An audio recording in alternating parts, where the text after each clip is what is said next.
Okay, guys, we are live. So for those listening at home, welcome to the Live from the Sword Coast podcast. My name is Kevin Madison, and I will be your friendly dungeon master this evening. Tonight, we are playing a special session that I have written up for a group of the regulars you will know from the Live from the Sword Coast podcast, and some folks who you haven't met or you haven't seen for a while. Tonight, we're going to be using the mechanics that are driving this is the Cypher System, published by Monte Cook Games, and players know tonight. What each of the guys is playing is one of, or either their favorite or one of their favorite characters from a past or current campaign of mine. Hence, the name of the session is Heroes of Past and Present. So with us tonight, off screen, we've got Jacob, who will be playing. Why don't you tell us about, and actually the other guys who don't know Nicholas, who you're playing tonight. Nicholas Blackwell. I'm trying to remember what his story was. Mm-hmm. I don't even remember what his story was. So Nicholas Blackwell was an English ex-pirate or privateer from, I believe, the 14th or 15th century. Oh, was it? Oh, I thought it was this. It was Golden Age of Piracy. 18th century. No, I think it's earlier than that, because it was Golden Age of Piracy, which is like 1700s. No, 1700s is the Queen's Royal Navy and the Spanish. They've taken over most of the Caribbean. Right, that's earlier than that. Because the Golden Age of Piracy is during the period when Spanish silver was really what was dominating the transatlantic trade. So it would have been 1492 is the discovery of the Americas. It's the 1500s, so 16th century. Oh, okay. But in any event, so from the Golden Age of Piracy, that's what Nicholas is. He is a leader of pirates, and that's him. Why don't we go in the order I've got you in my screen here? Steve-O, why don't you say who you're playing? I'm playing the old brother Declan Bray, a gun priest from the old land, who has been distracted from his usual duties. What I'll do too is I'll say where these characters, what campaigns they're from as well. Nicholas Blackwell is from an old GURPS campaign that I ran called Strange Shores. It was a horror-themed Age of Piracy thing. And Brother Declan that Steve is playing is from our old Iron Kingdoms role-playing game campaign. Jeff, why don't you say who you are, who you're playing? I am playing everybody's favorite pugilist detective Trollkin, Gorgosh Thunderfist. He is also from the Iron Kingdoms campaign that Brother Declan's from, and he's a member of the Silver Swords. Yeah. Dave? And I'm playing Pash the Rustler, everybody's favorite, smuggler, really. Ace pilot, and probably fast friends with pirates. The Pash actually comes from our ongoing Star Wars campaign. And then I think that's everyone. And then we have one more player who is joining us who will be playing a character named Nicholas Enns, who is from an old, it is from an old, also AKA the Sentinel, from an old Adventures game. Oh, Nick, are you there? Yeah, how do I get onto D20 here? I don't know how to. Okay, so what you do, Hangouts? Yeah. You go on to Roll20, and then just click on Join Game. There's a big pink button. Okay, I see Create New Game. Nope, there should be, you're a member of a game. There should be a listing of your games in there. I don't know what the player interface is like. Okay, yeah. It's called Heroes of Past and Present. Okay, I think. There we go. Okay, so just click on the pink button there. That should bring you in. And then what you're going to do, Nick, is I'm going to mute you. Just use that interface rather than the Roll20 interface. Okay. Does your cat? Hi, Nick. Long time no see. Yeah, how's it going? Great. Yeah, hold on here. Let's see. You might want to go into your settings. It'll be on the far right there, Nick. Yeah. My settings. The top right. You should have an option to turn your camera on. under video and voice.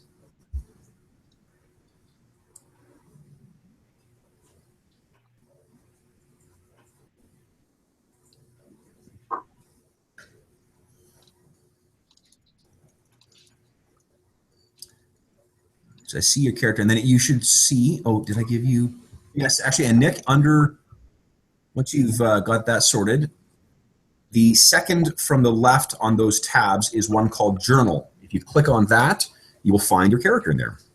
Okay, I see video and voice, and it says I want to broadcast and receive. I have those clicked, but You have those active? That's yeah. weird. Okay. Maybe try turning them off and then back on again. Turn it to nothing, disable, and then turn it back on. Sure. Can you tell that we're tech support at some point? Have you tried turning your computer off and on? Yeah, nothing's happening here. Like we always end up having fun with your video. So Oh yeah, so it's good. we know Gonna try the old unplug and plug back in. well, we are capturing your audio, so that's something. Drew's playing tonight without video as well. So I guess. Click on the last tab on the right, the little cog, yep. and it says video and voice. And what Yep. do you have for those drop downs on there, Nick? Like it says, I want to broadcast to others, and then there's like a drop down. I want to receive from others video and voice. I think he said he had those active.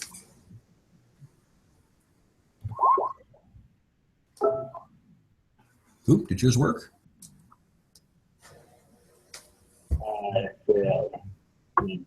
Turn the video on. You try double clicking on your character sheet as well. I don't know why that How do I do it again? left button. It's not even working. Is it the front one? Let me see. Yeah, no, it's the back one. Working anymore for some reason. It's weird. Let's see.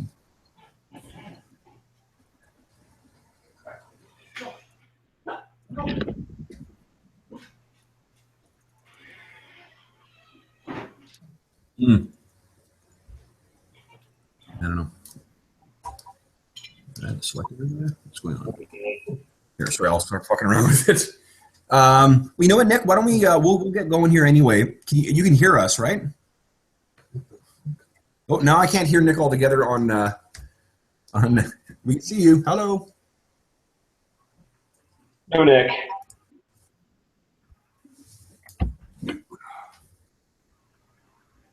How's the weather in Winnipeg?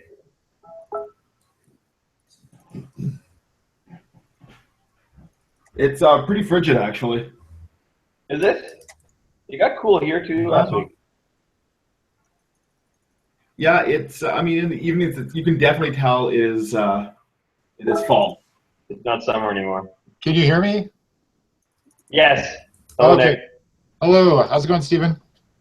Good, man. Been a while. Yeah, it's been quite a while. Too long. There must be a woman in your life or something. What's that? There must be a woman in your life or something. Yeah, there is. Yeah. Thanks. Yeah. But you can't see me still? Let's see here. We cannot see you in Roll20. No. I put on Okay. want to receive video and voice, and nothing happened other than How about now? I'll just turn it off. Yeah, I don't know what's going on. That the processor in that is actually not as good as the one in this. So I know. I don't have any camera people. no, I know. I don't know what because I've actually used it before like that. And Yeah, it's when you worked. first brought it up, I had you Yeah, showing up on here. that's But, weird. Okay, so you know what, Nick? If we can capture your audio, that's probably gonna be good enough for now.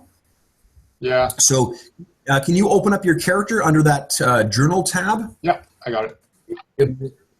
So, just a very quick crash course here. If you open up your character, you can see that. I'll let you look it over as we're going through, and I'll basically what this game does is that your three attributes, your might, your speed, and your intellect, are actually pools that you could of resources you could spend. It's also what you take when you take damage to different things. It will become really apparent how you use that, and I'll show you how you keep track of it on your token as well.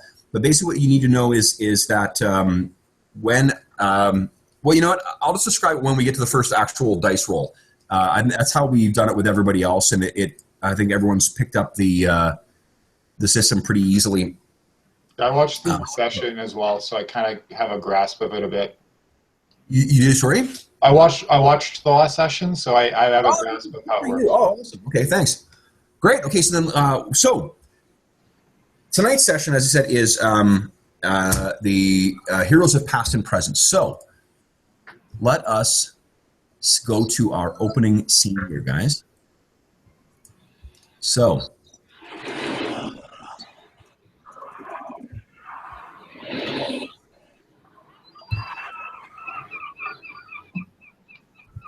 in a darkened cove. This is a small island in which is docked a well, what we see, like you see on the screen here. Up here, I'll share an image with you guys. Okay, do you see that? Yeah. Yeah. So what you see is that is what you see on the screen. There is the big ship that is drifting, so in that cove, and it looks pretty much like the picture shows. You can hear the call of the gulls and the splash of water against the hull. We also see about maybe 100 or 150 feet off, there is a rowboat. And in that rowboat, there are 3 figures, 2 of which are small, goblinoid, green-skinned humans who look like that. These guys sit next to a fairly big and lanky-looking troll. And the troll is, Jeff, this is Gorgosh, but he looks very different. Instead of the stocky, big, four-armed form that you are familiar with, he actually has really long ears. He's got this crooked nose, and he's got long, gangly kind of limbs. He's still quite strong and looks quite tough, but he just looks a little different. I'm sorry, that's actually not right.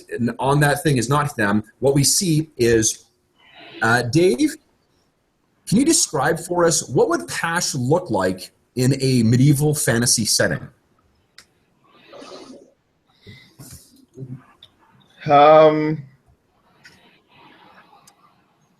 Probably pistols. He'd be wearing a longer coat, whatever the equivalent of a duster would have been back then, with a wide brim hat. Not unlike what he actually looks like in the futuristic setting.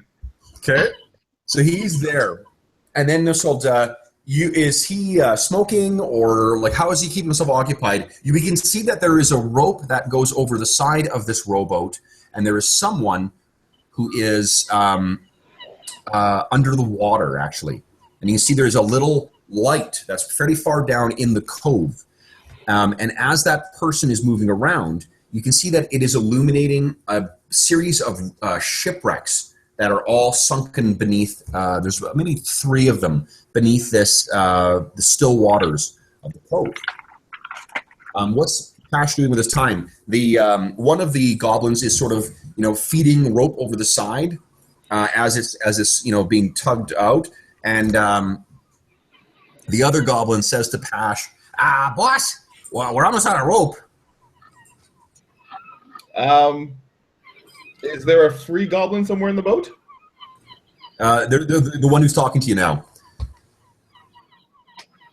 That's feeding rope over the side, and there's one that was sort of making sure the rope didn't get tangled up, and you were supervising. And what are the goblins doing with the rope? They are feeding. Something is drawing the rope under the water, and they're feeding it along. You're okay with that? I mean, if you run out of rope, that might be a problem, but You can't imagine he's going to be much longer. Okay. Pasha's taken out a cup of dice, and he's jangling it in front of the goblins, trying to engage them in a game of dice. No, boss. We're not doing that again. You already got 2 months pay from me. I'm going to have to sign on for a second time just to pay for my house. I got kids to feed. Yeah, but what if you win? Think about it that way. There's the moonlight kind of sparkles in Pasha's eye, and the goblin says, "All right, fine." When we get back to the ship, and as our sort of camera moves over to the ship, what we see is at the prow of the ship there is a masthead, and the masthead is a stylized dancing girl with her arms one placed a little bit higher than the other, as if caught in mid-dance. And as the camera moves along the side of the ship and we get to the back, we can see in fine archaic lettering written across the top of those windows at the back is the Argent Shadow. Now, striding across the deck of the Argent Shadow is her captain, and that would be Captain Nicholas Blackwell. Behind you, 2 goblins who are trying to engage you in conversation, but you seem to be keeping a keen eye on the horizon. So one of the goblins says to you, but Captain, I got to talk to you about this. What? He turns in. What? Well, you see, sir, it's just that the EREDS, we're not quite sure it's working right. The EREDS. Yes. You know exactly what he's talking about. It's important to get it writing, to get it working. Make it work. Well, Get out of here, you green shower of shite. All right. He turns and kind of makes his way down. And another goblin comes up and says, "Yeah, you told him, Captain. You told him." I push him over. Kind of falls over. What does Nicholas Blackwell look like?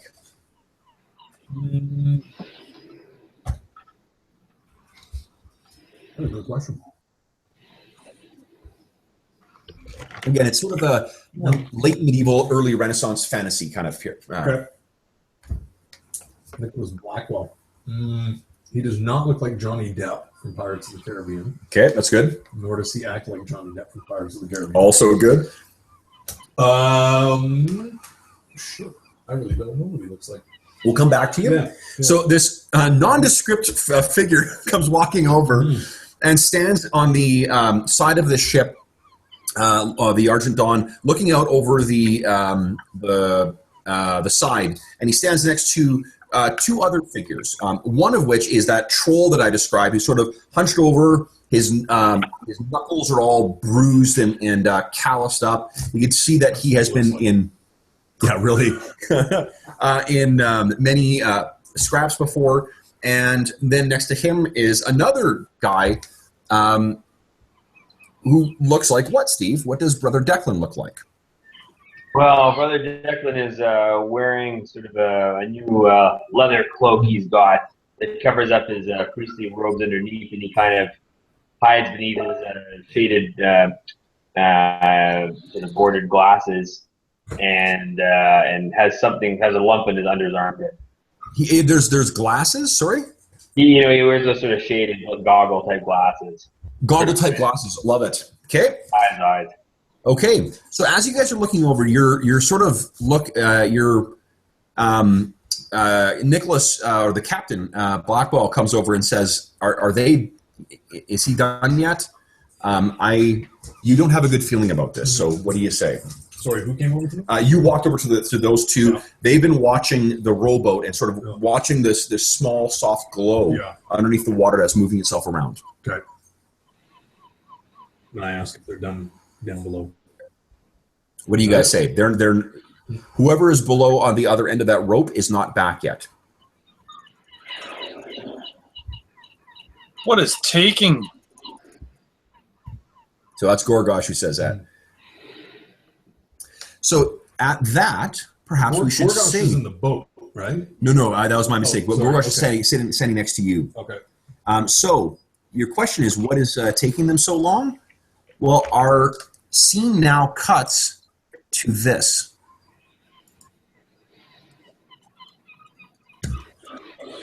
And Nick, you are at the other end of that rope. Oh, okay, yeah. You're still wrong about that for a way, but There's my passive aggressive. yeah, really, Jesus. I'm still happy to go the rest of that entry and show you why that's wrong. But okay, so Nick, do you see what's on the screen now? Yep. So you are at the other end of that rope, and because you do not breathe, you are slowly making your way through these wrecks. Okay. He doesn't breathe. Doesn't breathe. His body is actually in this. His body is made of stone. So you're working along, and what you've got you've got the rope sort of tied around your one wrist, and then you've got a light that's up. That is, you're slowly walking along through this wreckage. You are actually looking for something in here. And as you're making your way through, you find there are not as many bodies as you might think. There are a few bodies, but not as many as you might think. In sort of a not the state of decay that you would expect that maybe 3 months underwater would give. So there's fairly fresh corpses under here. But what you find is finally you find in the hold of one of these ships, one of these 3 sunken ruins or wrecks, you find a big treasure chest, like pirate ride at Disney kind of pirate chest. You walk over to it and you flick the switch or the clasp on it, which just is torn away with your strength. You open it up and you see your prize. You grab it. You wrap your head around, or your arm around the rope, and begin propelling yourself up towards the waiting rowboat. Now, you guys in the rowboat are sort of looking down, and Pash, one of the goblins, says to you, "Hey, boss, the light's coming towards us." Well, that's what it's supposed to do when he's done. So let's help him out. Hey guys, I'm just going to switch to this map now. So this is, you can feel free to use the zoom to zoom yourself out. But this is where I've sort of positioned everyone here. Okay. You can see where, and then if you want to move the map, there's the pan option there as well. So you can use the slider at the top or the bottom to try and move yourself around on there. If you hold down right click, you can just... Oh, brilliant. Okay, that's even better. Okay, so that's where you guys are. So some of you are off in the... what do you call it? Yeah, off on the ship, and then there's the 3 of you, or 4 of you, I should say, on the deck. Now, Drew, as the captain, you also have control over the goblins. Oh, shit. Yep. So I haven't given you. I'll give you control over the tokens as we get into this, because I actually forgot to do that. But that's where you guys are now. Each of your tokens that you see here, guys, you see there are bars. Okay, Gorgosh has taken some speed damage, it looks like, already. So I think someone changed some score on someone here. No, I think that's just part of the... Was it part of the map? Yeah, because if you look below it... Oh, yes. Okay, great. Okay, yeah. So guys, if you click on your respective tokens, you will see 3 scores there. There's a red score, which is your might. There's a green score, which is your speed, and there's a blue score, which is your intellect. I've set up a token so that if you change that, it will automatically update it on your character sheet, and it'll show you in your little bar, and everyone else should be able to see how far you're going down. So you guys will all know how banged up or how in trouble each of your colleagues is. Do you see those bars, guys? Yep. Awesome. I don't ask for the sake of whether your eyes are working. I ask to see whether I fucked up when I was making the tokens. Okay. So what we see is, I'm just going to move, Nick, you off the rowboat a little bit, because you're sort of just coming up from out of the water. So the goblin says that. You're able to hear that, Drew. And then the guys on the boat. So Gorgosh, I'm going to move you to the edge here. Nick, I'm going to move Nicholas. I'm going to move you to the edge here. I'll get that goblin out of the way. And then Brother Declan, I'll move you over here as well. I would like Nicholas Blackwell, or Captain Blackwell, Brother Declan, and Gorgosh to all make intellect checks for me. These are perception checks. So if you've got anything that'll modify that, the difficulty is a 4. So feel free to make your pitches for what you might improve. You can spend effort if you'd like as well. So it's an intellect check? Yeah. For effort to roll. Let's go. Why not? Rock and roll. That's right. Difficulty is a 4.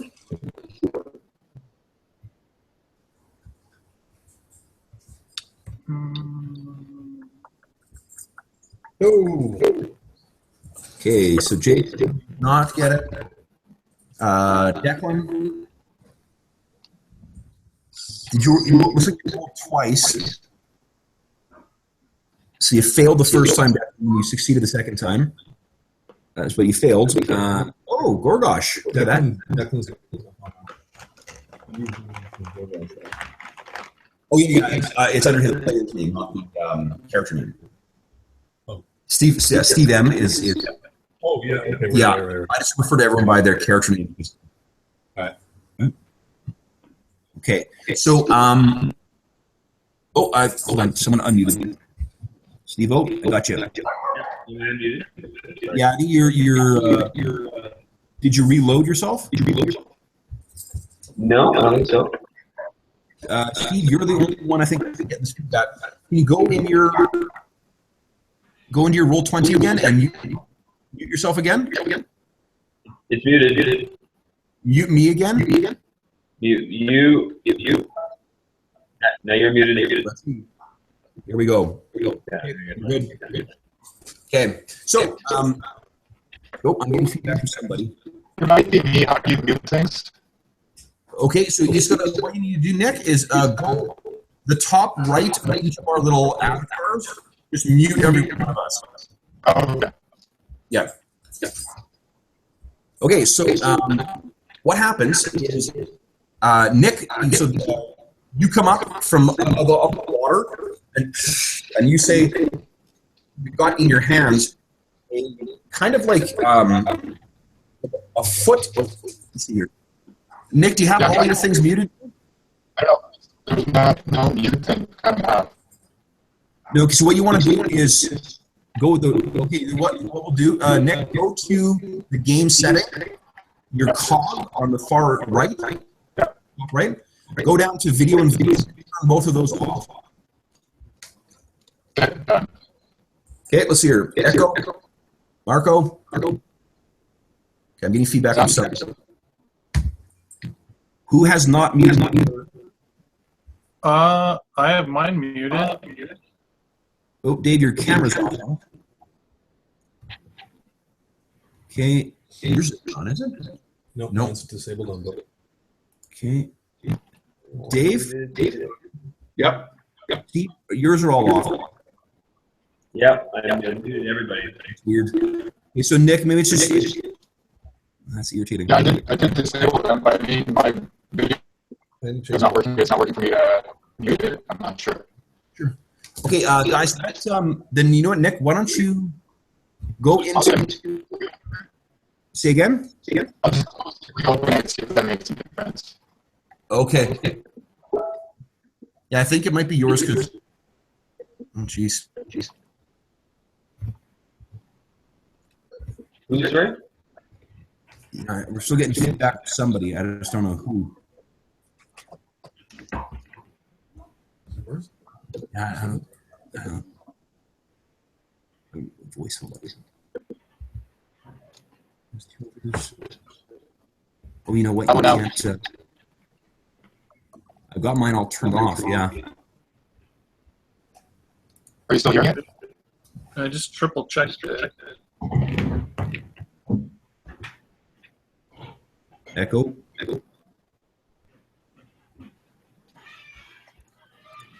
Let me try. Can you guys hear me? Yep. Okay, so it's not. It's not me. Okay, well, whatever. We'll suffer through it. I don't hear it anymore. You don't hear it anymore? I don't hear it. Like, is it still echoing for you? Yeah. Yeah, I think that it might be yours, Nick. Let's see here, Mark.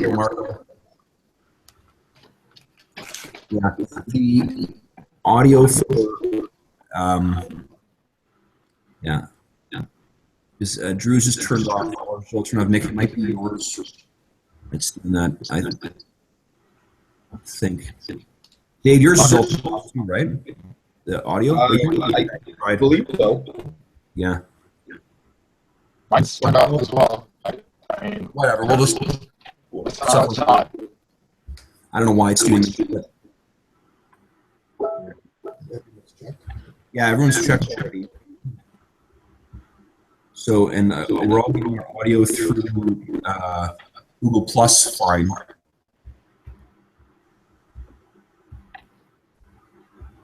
This is me unmuted. It's me. Let's see here. I just turned off all your cameras. That doesn't help at all. I just turned off roll 20. I don't know if that helps at all. No. You know what it is? Your audio on Google Plus. The sensitivity of the mic might be out of whack. Okay, let me check. Yeah, so go ahead and join the game again in Roll20. That's the problem. It wouldn't be what do you call it? A real capturing of our standard sessions without technical problems.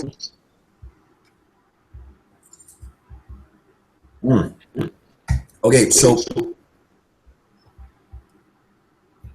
they can't hear Nick at all. You can't hear me? Oh, I can hear you now. Yeah. I just wasn't talking. Oh, okay. Hold on, I'm just going to mute you for a sec here. Okay, guys, I just muted Nick. Are we getting the feedback still? Nope. Nope. Okay. That sounds way better. Okay, so hold up. How do I unmute you? Nick, how do I unmute you? Yeah, come back. Hi. Oh, there you are. Okay, so what we'll do, Nick, is we will get you to mute when you're not talking and then mute when you unmute when you want to talk. Yeah, that's fine. Okay, sorry about that, but that seems to be the problem here. Okay, so what happens, guys, is Nick comes out of the water, so splashes out of the water into the moon, into the pale moonlight that's there. Gorgosh, you rolled amazing for your check. So there's a, what do you call it? If we were seeing from a third-party camera, what we would see is a little like there's a something slithers underneath the water just off to the back of the ship, and you sort of spot, and you can see the sort of, you know, the rippling disturbance of what's as if something has passed. Shrieking eels, exactly. So what do you do, Gorgosh? Do I have any idea what it is? No. Well, you rolled really awesome. You think you see, actually, for a split second, the fringed, like a sort of like a reddish green scaled fringe that sort of disappears underneath the water. And Nick's on the surface now? Nick has just come out of the surface, yeah, and Pash, he just came to the surface with something about this big. It's this like oval-shaped, kind of like white stone with a intricate blue glowing sigil that's been carved into it. Nick, So Gorgosh yells out to the guys in the water, "Look out! There's something in the water below you!" and at that, you hear kind of a from somewhere behind you. And let me reveal.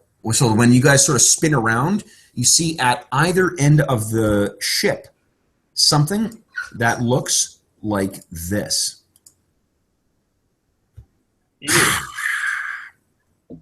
No, not mermaids. And let me reveal these things for you guys. Show where they are. Here we go. Two there. So what are those flaming icon things? Which flaming icons? Those are the goblins. Let me ping. Yeah, That- that's one of the goblins. And these are also goblins? Yep, Right there? those are all goblins. Oh, okay. So those are the things that what you've got is it's goblin crew members. Okay. Okay, so let me move some there, and then don't think that I've forgotten about you guys in the rowboat. I would never leave you guys on your own. So. Oh, yay. Okay, so these things all appear while I'm just going to quickly, I'm going to move the right layer. And let me quickly, oopsies. Shit. Okay, let me, I can't do these all at once, it seems. So what I'm going to ask you guys to do is why don't you all roll initiative, please. I'm going to give control of the goblins over to Drew. And remember, guys, okay, so the initiative is against this is a 6. What you're going to roll is just roll your initiative and, oh, hold up. Actually, I got one more thing. What's the effort roll? Is actually there's an initiative that's automatically. Give me 1 second here, guys. I just need to add turns for everyone into the turn tracker. Oops, wrong thing. The turn tracker. There we go. Emmy, that's enough. Emmy, settle down. Yeah, she's honey. There we go. Okay, I'm sorry. Go ahead and roll initiative, guys. I'm going to finish doing my. Everyone's got. No. Your difficulty is 2. So that's Oh, effort. 10. If you This is effort to roll. do you have are you trained in initiative? Yeah. Yeah. And then what's your speed edge? Speed edge is 3. Okay, so you actually can take a free level of effort in that too. Oh, is that why it pops up? Because it doesn't give me a difficulty thing. When I click initiative, it comes up as effort. Yeah, because initiative rolls separately. Oh, okay. So I can take a free effort to roll? Yeah, two actually, because 1 from your training and 1 from your thing. Oh, it doesn't automatically calculate training? No.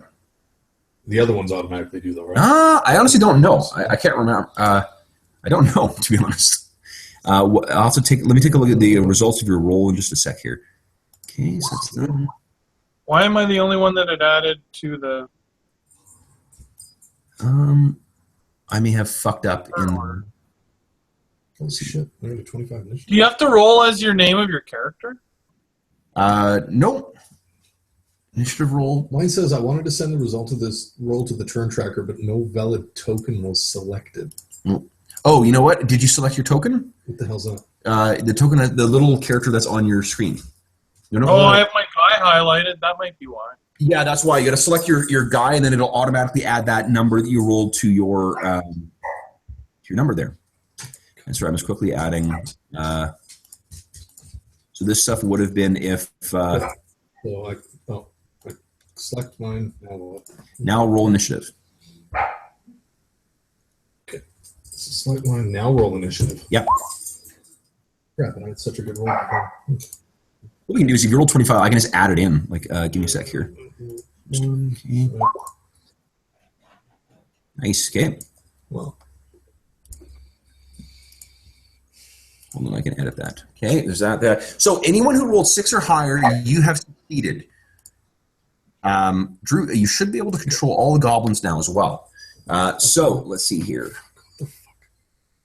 There's Nicholas. Nicholas, I'm going to edit yours. You rolled 25, so I'll put that up there. Now, the order, actually, I'm going to take a pitch, guys. Quickly. Did everyone select their token and then roll initiative? I see Brother Declan Bray, you did not, Pash didn't, and Nick didn't. Do you want me to re-roll, Kev? Because I rolled before I had selected the token. Yeah, here, what I can do is, what did you roll, Dave? 15. I rolled a 10. Oh, sweet. Okay, you rolled 10. How do you select your character?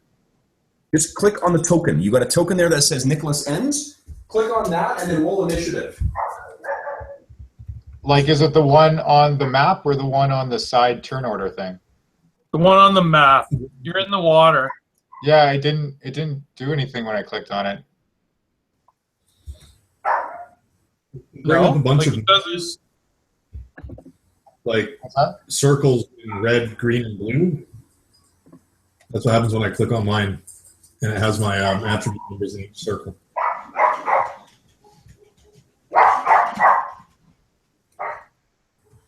Yeah, nothing happens to mine. Well, maybe this is where Kev asked if all of the tokens were working, and the answer was no. I also have an input value pop-up screen that close on mine, so... Okay, screw it, I guess. Okay, so anybody who rolled higher than 6, you get to act before the Naga. These creatures... This sounds some problems. Oh, you have some trouble there, Nick? What's happened? Nothing happens when I click on my icon. Well, you click. Okay, so you click on your icon, and then did you roll initiative on your character sheet? Well, when he clicks on his icon, nothing happens. Like when I hold up.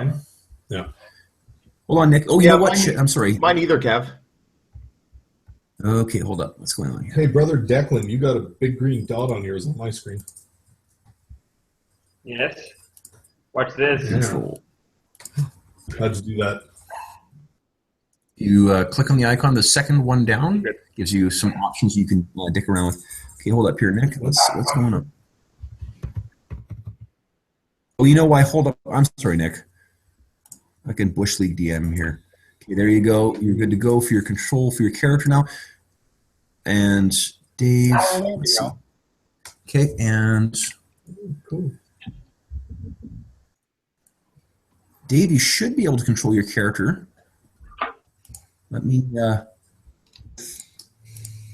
oops.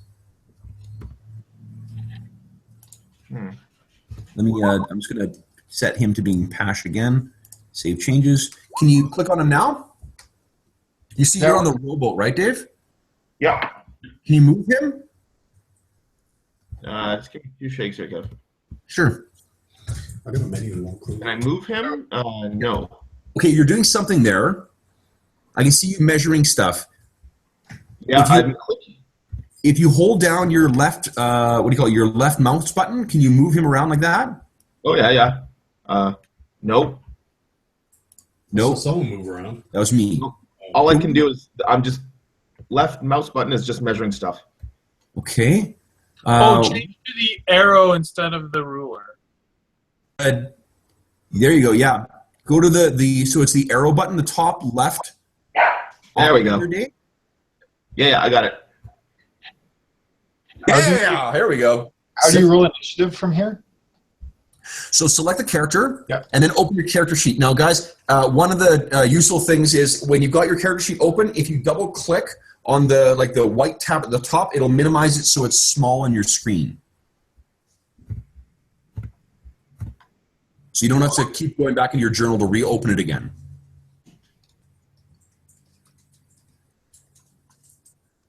So like Nick, if you go to the journal, which is the second tab over, and you click on Nicholas Ends, that'll open up the character sheet for you. And then you're going to go to character sheet, and then if you double click at the top, just in that white bar there, it'll minimize the sheet for you. Right, but how do I get to initiative? Okay, so when you have your character sheet open, Kind of in the middle. yep, under skills speed, there's initiative. Oh, okay. A little. Okay.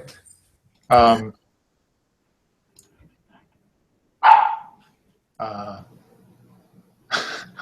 still don't know how to roll for it. Well, just click on. Okay. There's a D20 looking thing right beside it. Yeah, there's a little D20 next to it. You click on that. Yeah. And then it'll say input value, effort to roll. You've got nothing to add into that, so just click submit. Okay. Oh, there we go. Okay, and then it just like generates a roll for you, I guess.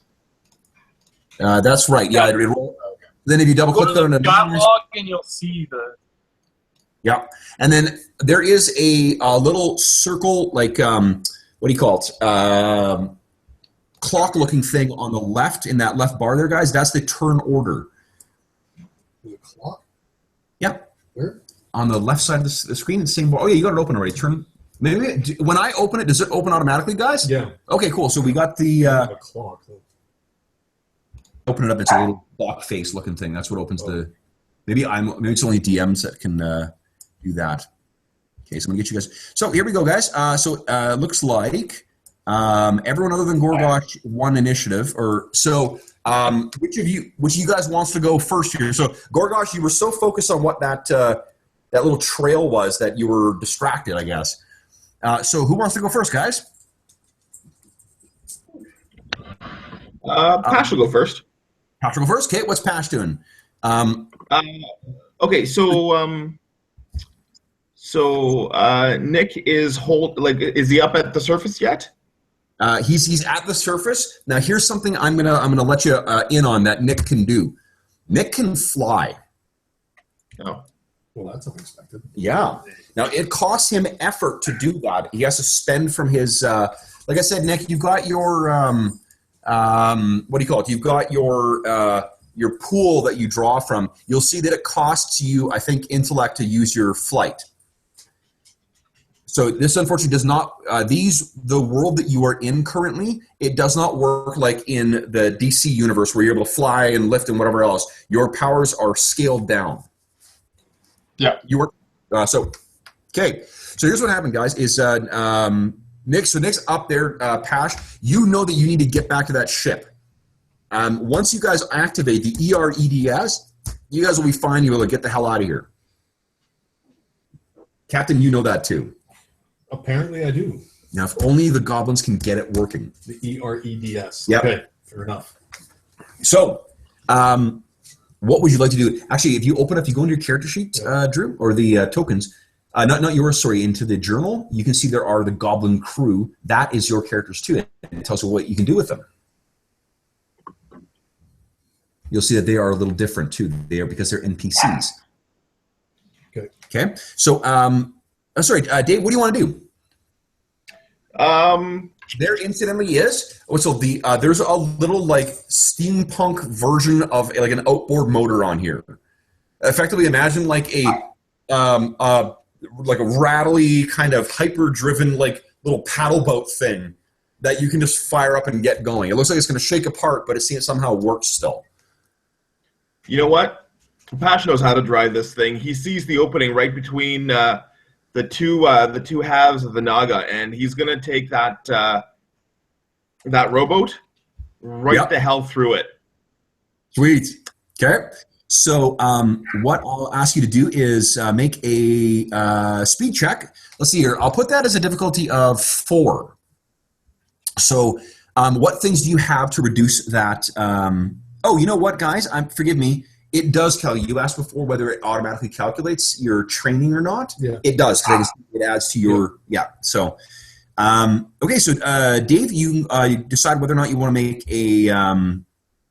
Let me see here. Map background. I'm just going to move this up. There we go.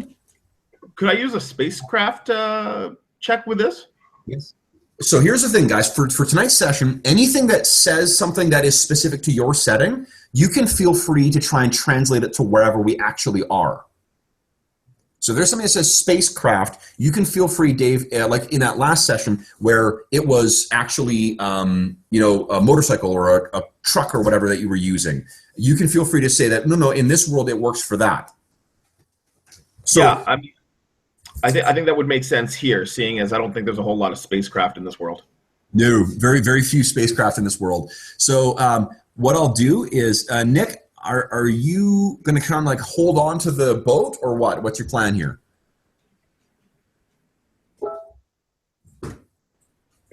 Because, Nick, you'll be acting before... I was planning on flying to the main ship with the treasure. Okay, then I'm just going to move you aside here for a moment so I can do this nifty thing. So, Dave, go ahead and make your speed roll. You turn. Let's see if you can start making your way back. Difficulty, what's the difficulty, Kev? Difficulty is 4. Okay. And you can choose to spend effort and all the other good stuff. Remember, 1 level of effort costs 3, 2 is 5, 3 is 7, and you always reduce it by your edge. Will it automatically do that for me? The edge, no. You just determine how much effort, and then you can use your token to subtract that from the appropriate thing. Nice. So you spent 1 level of effort, which was free, I think, right? What's your edge for speed? 2. 2. Okay, so it'll cost you 1. So go ahead and go on your token and reduce your speed by 1. So vroom, you start tearing through. Why don't you describe for us what it looks like? Don't hit my boat. So Pash bends over the back of the boat, just rips the ripcord out, fires up the engine, and as the Nagas start moving in towards the rear of the rowboat, kind of dips down as it starts catching the water, and it just pushes almost at ramming speed to the point where, as it's getting close, Brother Declan, Gorgosh, and Nicholas Bray are all a little concerned that it might actually breach the hull of the ship. But in true form, Pash manages to turn it sideways just in time, so it comes to a rocking halt beside the boat. Oops, I just moved the boat and not everyone else. Hold on. Okay, so, Drew, why don't you make a check for me with the gobos and see if they actually stay on board on the ship. It will be for them to like running away like a bunch of pussies. Well, I'm wondering if they're going to be able to hold on to the boat with before, as this rowboat is sort of on the rowboat. Yeah, on the two rowboats. So if you go into the Goblin character sheet. Sorry, I'm just trying to figure out what starboard and what port is here. You see, port is the left because it's same number of letters. Right. Good. Okay. So they come screeching to the port side. Yep. Now, guys, remember, everyone's got one XP right now. Also, everyone gets one more XP because of the sudden appearance of these Naga. So you guys have 2 XP right now. How do I do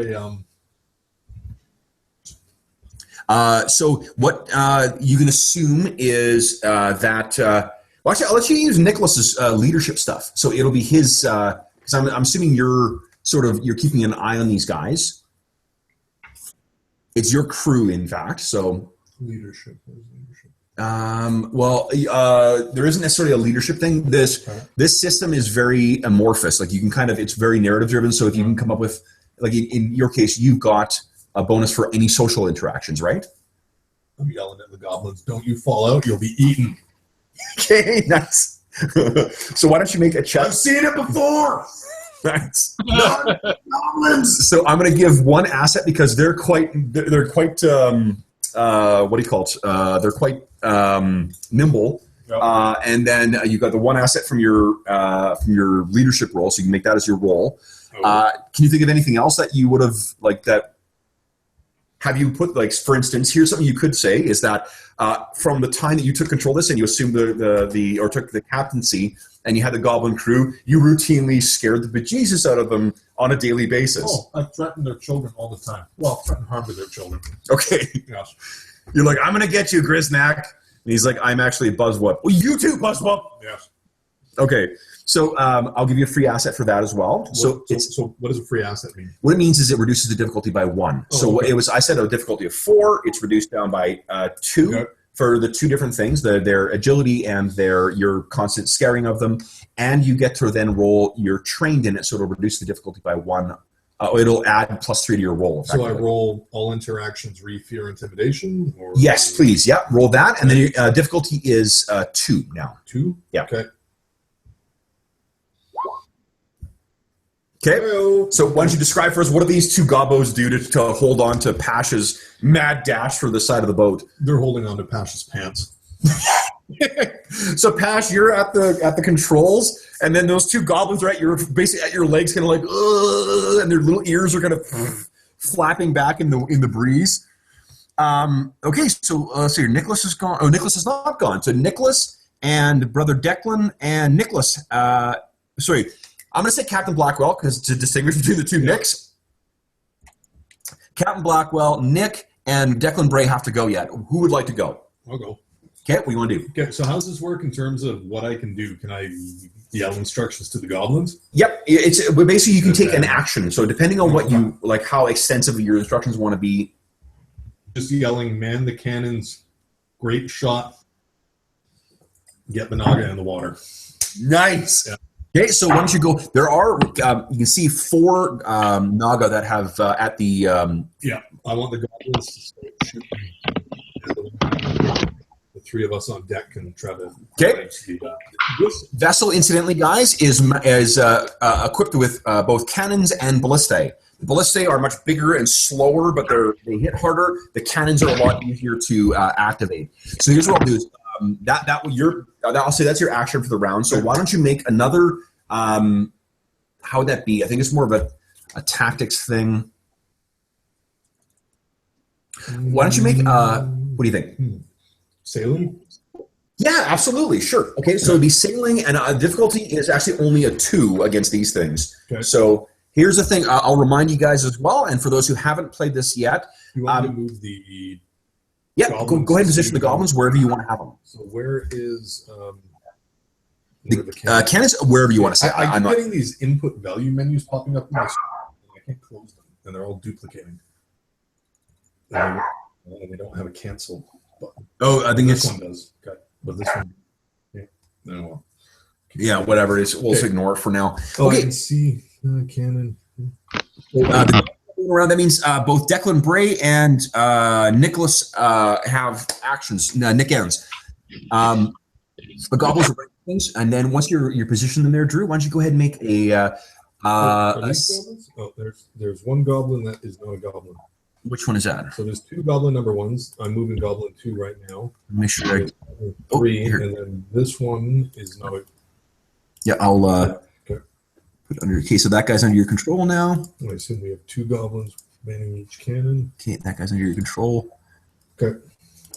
I think the rest of them are. Yeah. Okay, so everyone's under your control. Okay, so the goblins all go running across the deck, scrambling to the cannons. Why don't you make a sailing check for me against a difficulty of 2? And so remember again that you can reduce the difficulty to 0, so you auto success in this. So I'll let you make that check. Got it. Done. Nice success. Okay, so describe for us what happens with the goblins getting to the cannons.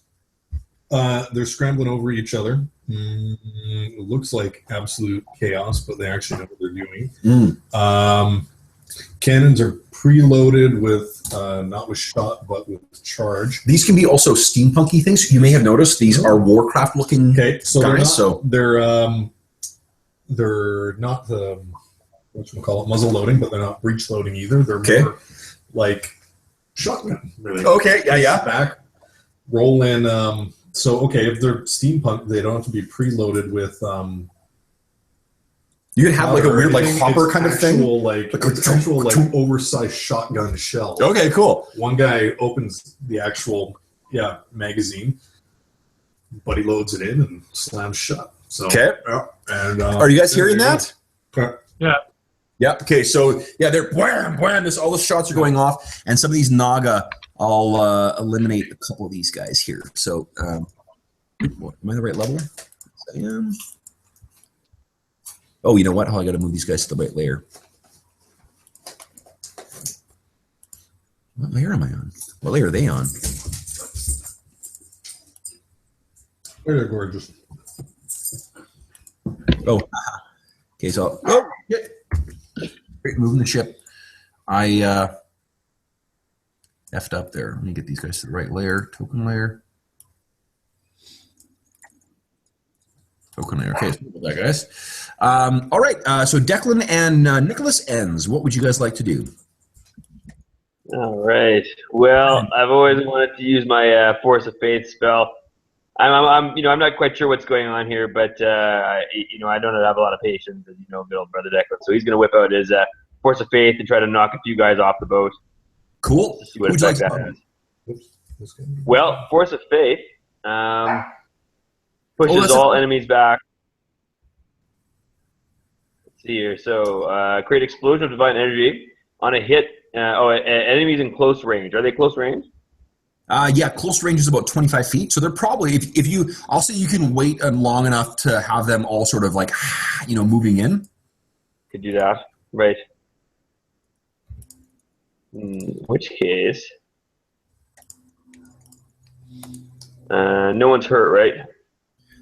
No one is hurt. I think that Pash has used something from his speed pool, but that's it. Okay, in that case, I'll just use a careful shot and use 1 level of effort and try to take out one of the guys. Sure. It's a difficulty 2 against these guys. Okay. And where's my attack? There we go. Guns. Okay. Boom. Difficulty 2. So the effort to roll or effort? Is it effort to roll or is it the other one? Are you spending any effort? Yeah. Okay, so it's effort that if you're trying to reduce the target number. Okay. Effort to roll 1. Here we go. Effort to damage none. Okay. So you're gonna. Boom. Yeah. Whoa! Not 20. Oh, yeah. Nice. So you know what, Steve? I'll let you take 3 of them out. Why don't you describe for us what happens there? With my gunshot. Yeah. So I do a little. Brother Declan is just feeling young again, and he whips his gun out and shoots from the hip, fans the hammer, and takes out 3 of the lizards by shooting them in the face. The ones in the water or the ones on deck? The ones on the deck. Okay. So we'll get rid of boom, boom, boom. So you bam, bam, and then spin around, and one of them that kind of like just leaps over the top of the deck. You hit this thing, and it splashes back into the water. Nicholas, what would you like to do? Nick, end. Am I still in the water? You are in the water, yeah. Fly onto deck with the treasure. Okay, cool. Why don't you describe for us what happens? So basically, waiting there to put the treasure on the boat takes off. So I'm just like, I guess I'll do it myself, and I just fly up over the water, chest on shoulder, and lay it in the middle of the deck. Okay. Just go ahead and move your token over onto the deck. Okay. And then it is, I think, has everyone acted who goes before the Naga? Okay, so the Naga get to go now. So these lot of guys all coming over to the boat here, and they're all kind of scrambling, trying to get on, but they're not going to be able to make it all the way on. These ones come scrambling over here. Then this one remaining one on deck grabs a conch from its waist and turns and blows it. And you guys have sort of, there's a rush of water that comes in from the mouth of the cove. The cove sort of, like you saw in the picture, it's got the high walls around it, and then it has this fairly narrow exit from it. Water sort of rushes in like as if it's some kind of massive wave that's coming in. And as you guys look over, what you see rise out of the water slowly and towering over your boat is this. Oh my. And it rises up, water dripping off of it, and it cries out. And what the hell? Is that the proportion to our ship? that is the proportion to your ship. It is completely, so there you can see, let me go to the token layer here. Oh, fuck. I'm a boxer. It is now on the map, guys. You first. And you all get another XP because that is some serious GM intrusion. So you all have 3 now. Emmy, come on. Over here. Honey, leave him alone. So you guys, this thing rises out of the water. Hello there. And then so you hear Captain Blackwell. One of the goblins says, Boss, is it time for the EREDS?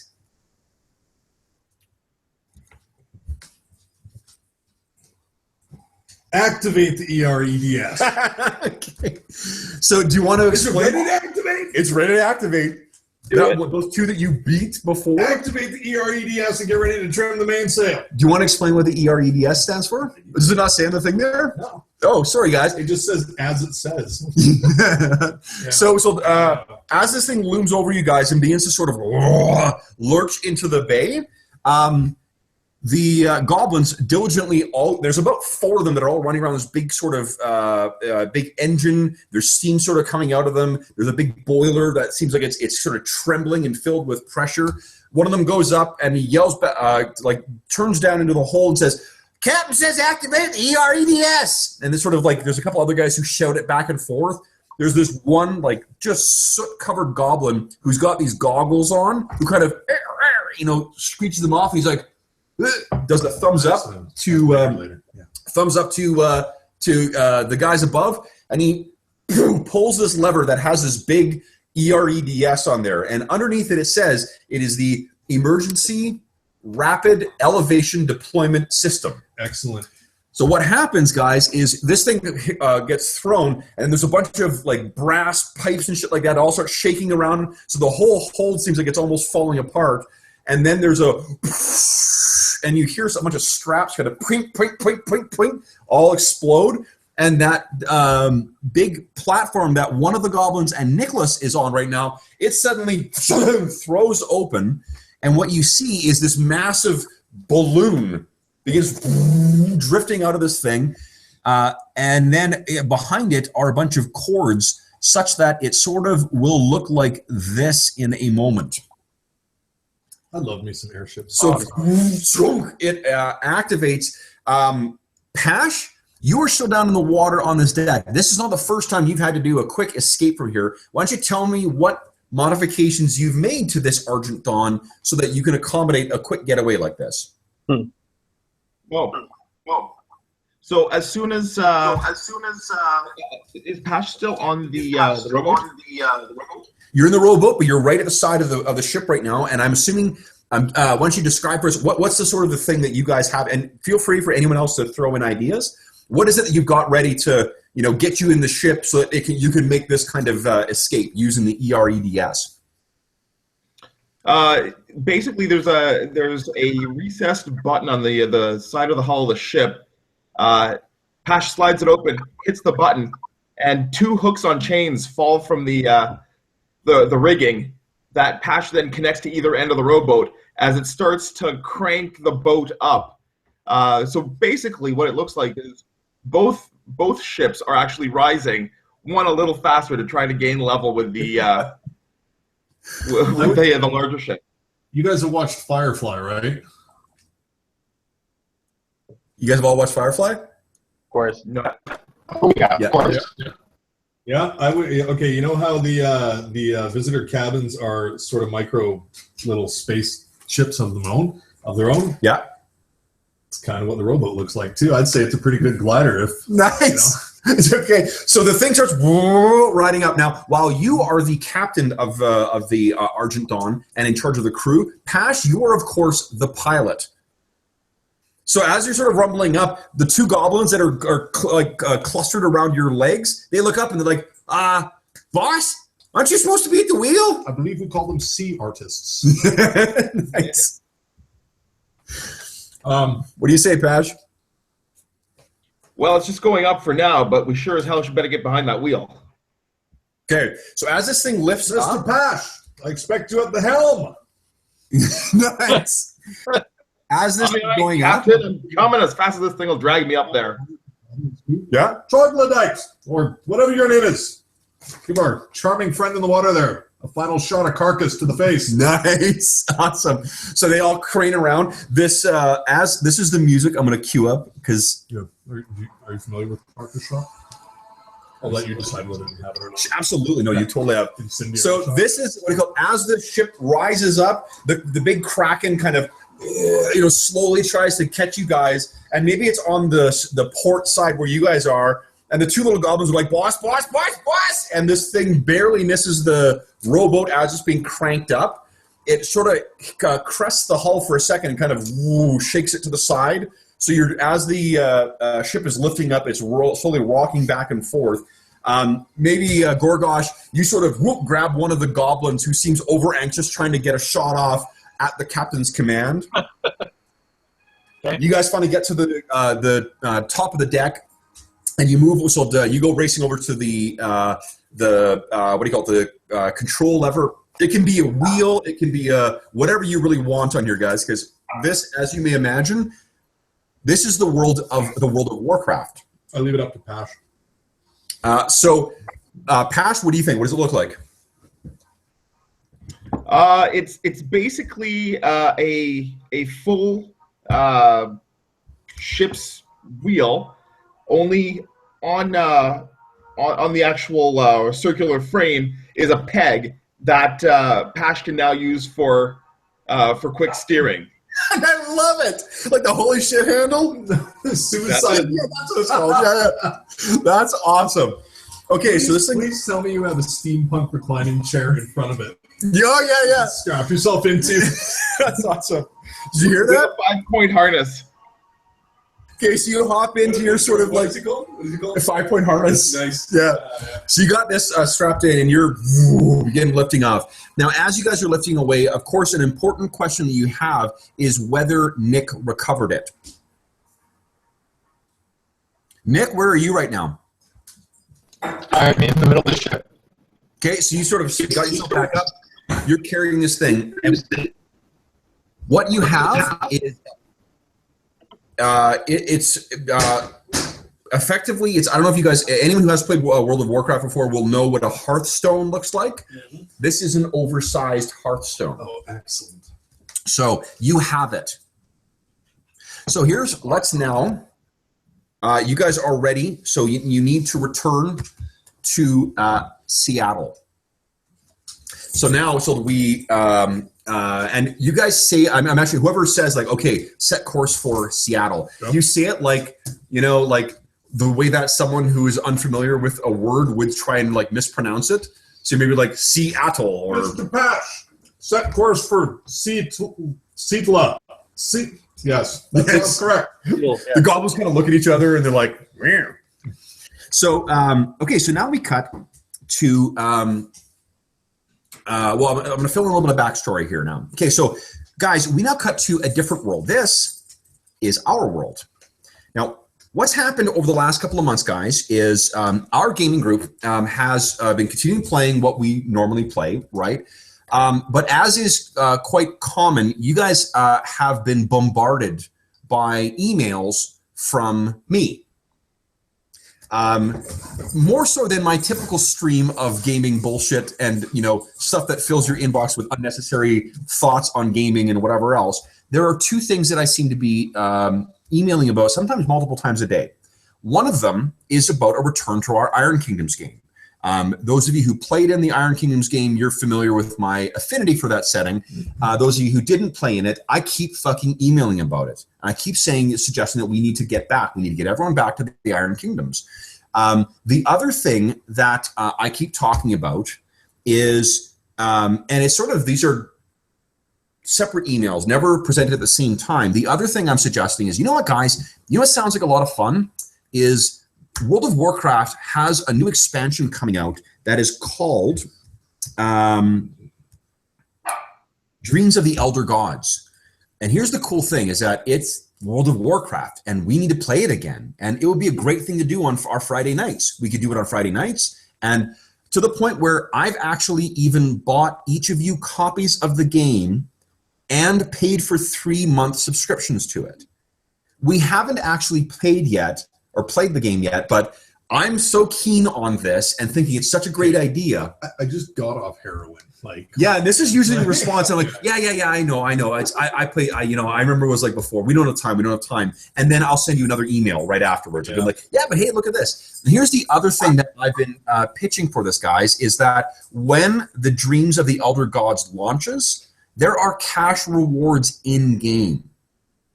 It is totally unheard of for a gaming thing, and everyone sort of in the game journalism kind of area is saying like this is going to just lose Blizzard just shit tons of money. There's no reason why this should make money. Actual, not in-game cash. No, like in-game, like dollar value, real world money. There are real world money rewards when this thing launches. That's fucked up. Yeah, so this is sort of my part of my pitch. Like, guys, I know we don't need the money and blah blah blah, but like let's just do it. It's gonna be so awesome. I'll even pay for it. Blah.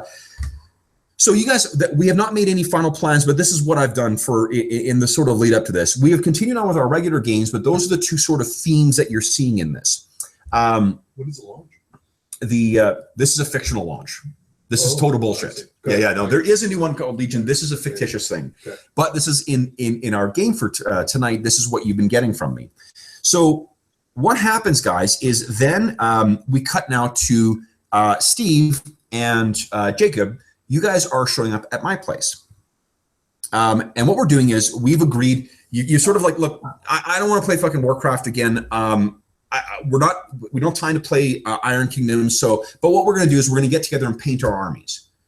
Yeah. So we're going to get together and we're going to get our armies ready is the way it's said. So we cut to you guys arriving at my place, and you guys come up to my door, and that you'd heard from me. You set the time, and you get there.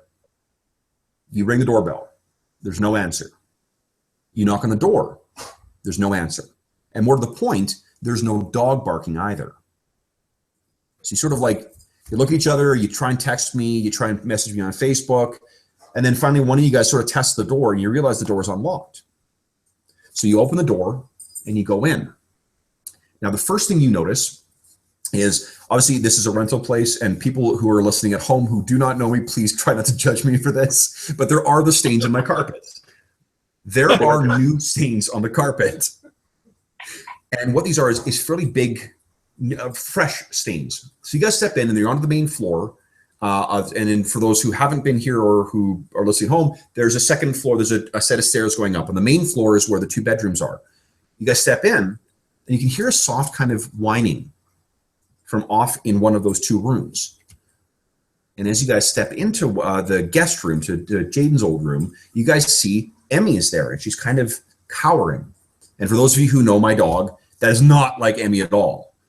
So you guys then move, you sort of look around, and what you can see as well on the walls, there is shit scribbled everywhere. It's like I took a marker and just decided to, say, fuck my whatever. So there's markings everywhere, and the markings are either drawings that have a distinctly kind of Lovecraftian look to them, lots of tentacles and eyes and amorphous, creatures of teeth and tentacles and stingers and whatever. And mixed in with that are scrawled messages about the call of Cthulhu and the end of all things. Yeah. This is not just on the main level. This leads up the stairs as well. And you can see on the stairs, there are more stains that seem like slightly misshapen footprints. It's wet, and it seems, if you think to touch it, it seems recent as well. What do you guys do? Wait, sort of. What color? It has kind of a sickly gray color to it. It's not blood. Not blood. No, definitely not blood. And now we're us. Mm. Hey, Steve, touch that. Yeah. Okay, so you touch it. It's sickly and cold and slimy. I knew you'd touch it. So, and what you guys can see is what do you don't lick the carpet, honey. What do you see? So Emmy's hiding the room. This place looks like it has been ransacked. Also, the beds have been knocked on their sides. The desks have been knocked over. As you guys make your way through the rest of up to the main floor, which is, I guess, a bit of an eerie sort of process, you can see that the entire main floor is likewise in a state of disarray. There's markings everywhere on the walls. Like every square inch of the walls is covered with those scrawlings and details that I described. Allison was here. Yeah, really. Yeah, the immediate thought is my horrific taste in women, but fortunately that doesn't appear. The Lovecraftian designs on the walls suggest otherwise. No. You guys get to the main floor, and what you see is again, like things are in disarray everywhere. Looks like there's chairs turned over. There's a sign of a struggle, but on the desk, or rather on the table where we are right now, there are piles of notes, which look like my kind of like gaming planning notes, and there are my Iron Kingdoms books sprawled across the table. So you have a moment to sort of look in this, and for those of you who are not familiar with my handwriting is second only to Mr. Van Durham's handwriting in terms of illegibility. My handwriting is just shit. So it's difficult to make heads or tails out of what I'm actually written in here, but there's some pictures I've sort of scrabbled in there as well that are It looks like there are like skeletons or zombies kind of like strapped into some kind of big big device, like a steampunk style device. And it looks like it's mounted on a rail car. All right. So you sort of have enough moment to do that when suddenly the doors downstairs are burst open. Mm-hmm. So you guys are upstairs. What do you guys do? I push Steve in front of me because he used to box. Steve, you get shoved in front of Drew. What comes? You guys are from my place. You can actually see down the stairs into the doorway when people come in. What you see is a bunch of like, what do you call it? What are you doing, sweetie? Jesus. You see basically a bunch of cliched, dark-suited, mirror-shaded guys who all come in, and they all come running up, and basically you two are sort of escorted out in a not so subtle, depending on how willing you are to go along with these guys. They just say you're coming with us, and they know your names by name as well. So first name, middle name, last name, they know all of them. You're going with them. You also see the guys some are beginning, as you're sort of scrambling down, there are guys in like the big sort of yellow hazmat suits who are scooping up shit from the stairs. There's ones that are making sort of like puffing air readings, and there's guys who are collecting up all the gaming notes and whatnot that I've got there, as well as my books. Right. We sort of fast forward. You guys make some kind of protest. You can see that someone is taking Emmy under control too. Emmy, that is the last appearance she makes in this campaign. So as I'm designing, I'm like, I cannot not think of the dog in this context. So you guys are taken down to a waiting kind of, black nondescript sedan. You're piled in the back, make some protestations, and you're driven. Right. You're driven for about maybe 20 minutes, and you realize, because you guys are both familiar with Calgary, that you're being driven to the airport. You get to the airport, the door opens, and you're driven onto sort of a private airstrip, or a private hangar, I should say, not an airstrip. This is in fucking Colombia. You're driven to a separate hangar where there is a waiting plane. Right. You guys are both told, look, get on. Both of you have connections to Calgary, have things to keep you here, jobs, so forth, family. They're not taking no for an answer. You are put on that plane, whether by hook or by crook, or by threat or whatever. You're brought on the plane, you're sat down, and you can hear the engines go up. So both of you are kind of, I'm guessing first thing you would try and do is get your phone out. No signal. Something is blocking the signal from your phone. You're unable to make any kind of calls. You're effectively trapped on this plane. As you're sort of sitting there, you hear sort of a whoosh from the sort of washroom and someone washing their hands. And there's someone who walks out who both of you probably actually recognize. And give me a sec here. He walks out and has that sort of wry smile on his face and says, "Oh, Jacob? Stephen? Yeah, I'm glad you could make it. I'm sorry that it was such a ordeal to get you here, but all things will be explained once we get to Seattle." That's highly unusual. Yep. It is. We've made accommodations, so everyone's taken care of. Families, jobs, all will be understood.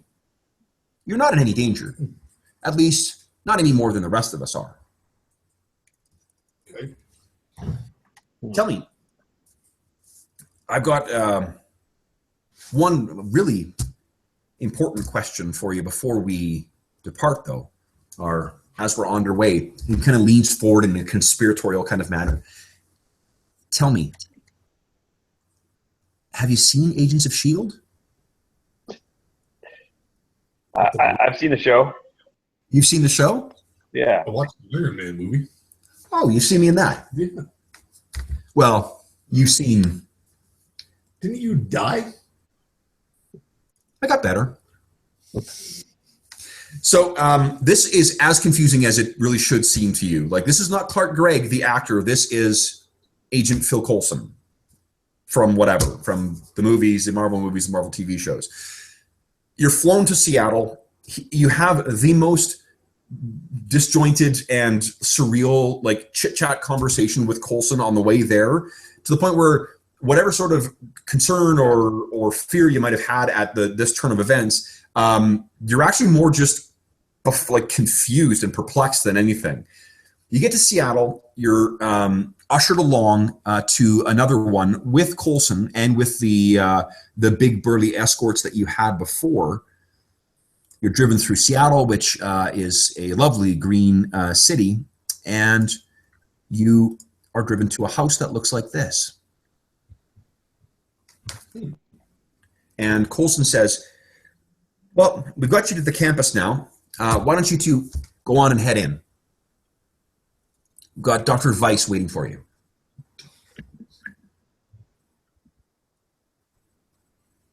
Okay. All right. Okay. So you guys walk up to the door, and you sort of like, I imagine you make your way up in sort of a cautious, careful manner. When you make your way up towards the door, you're sort of like looking at each other. You look at the doorbell, and then one of you steps forward, and as you're about to do that, the door opens. And you see, standing in there is, where is he? This gentleman here. He says, Jacob, Stephen, you've made it here. Please, there's very little time. Come inside. We have the others waiting. So this is the gentleman who ushers you guys in. You two are brought into sort of a sitting room that looks out into that lovely yard that you saw in the photo. And in that room, you can see Jeff and Dave and Nick. Okay. So you guys have gone through, the other three guys, you guys have gone through a very similar sort of ordeal.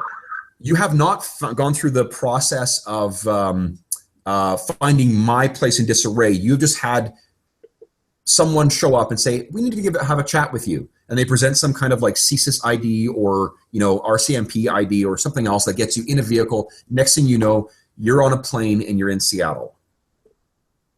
So you've gone through, and each of you has shared a flight with Coulson as well. Okay. So for my part, I'm really glad that it's Seattle and not Guantanamo. Yeah. That's a good point. That's a really good point. It's a good point. I had my papers right here, I swear. Jesus. Oh my God. Yeah, no, Trump's running in the States, not in Canada. So, well, you're in the States now. Yep. So this gentleman has been introduced to all of you guys as Dr. Weiss, W-E-I-S-S, like the German spelling. So he says, all right, we are all here. So I apologize for the urgency of your arrival, but there is something that we must deal with quite urgently, and it cannot delay. Now, you all are familiar with Kevin Matheson, yes? No. Yes. Sorry. No. Yes. That's not it. Question. You are, yes. We know you are. You know you are. We know you are. You are. Yes? Yes. Yes. Then, you all play in the role-playing games with him, yes? Yes. That's And confidential. you have all played different characters in those games, yes? Yeah. And then, allow me to explain the circumstances. Now, yes? I'm just going to say, once he mentions your name, oh wait, I wasn't there for you're looking in your place, so never mind. I wasn't there. You weren't in my place? No, but you would have been like, maybe like you were leaving work, and that's when you were sort of picked up and then kind of brought to a plane and flown out here. Right, but I didn't know about like the drawings and the things like that. No, you don't know the drawings or anything like that, no. Yep. Okay, so Dr. Weiss says, now, quick explanation. You are familiar with dark matter, yes? Yep. Really? You have heard of, Yes. you've heard of dark matter before, yes? Yes. Yes. None of you are astrophysicists, I know this. But you've heard of it, yes? Yes. Yes. What dark matter is the remnants of an old alien communication net that there may very well be as old as the universe. This is what it actually is. Something created by an advanced civilization millions of years ago, which they either lost control of or perished or disappeared. Whatever the case, they are gone. We have no traces of them other than the network, which we call the Strange. Now, the creators of the Strange are gone. One of the most interesting aspects of the Strange is that it can cause recursions to manifest in it.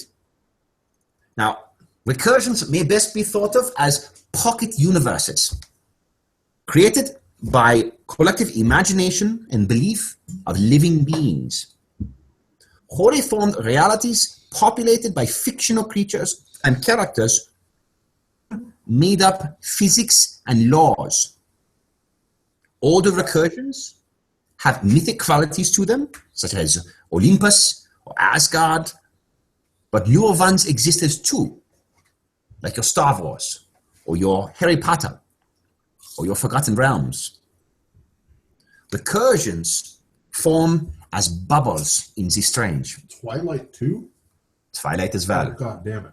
A very, very sad recursion to visit.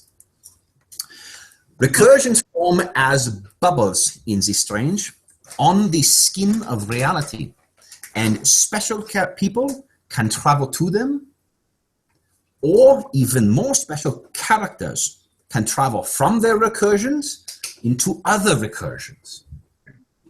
And you see, the recursions also serve as a line of defense. Allow me to explain. Have you heard of Fermi's paradox? No? Maybe.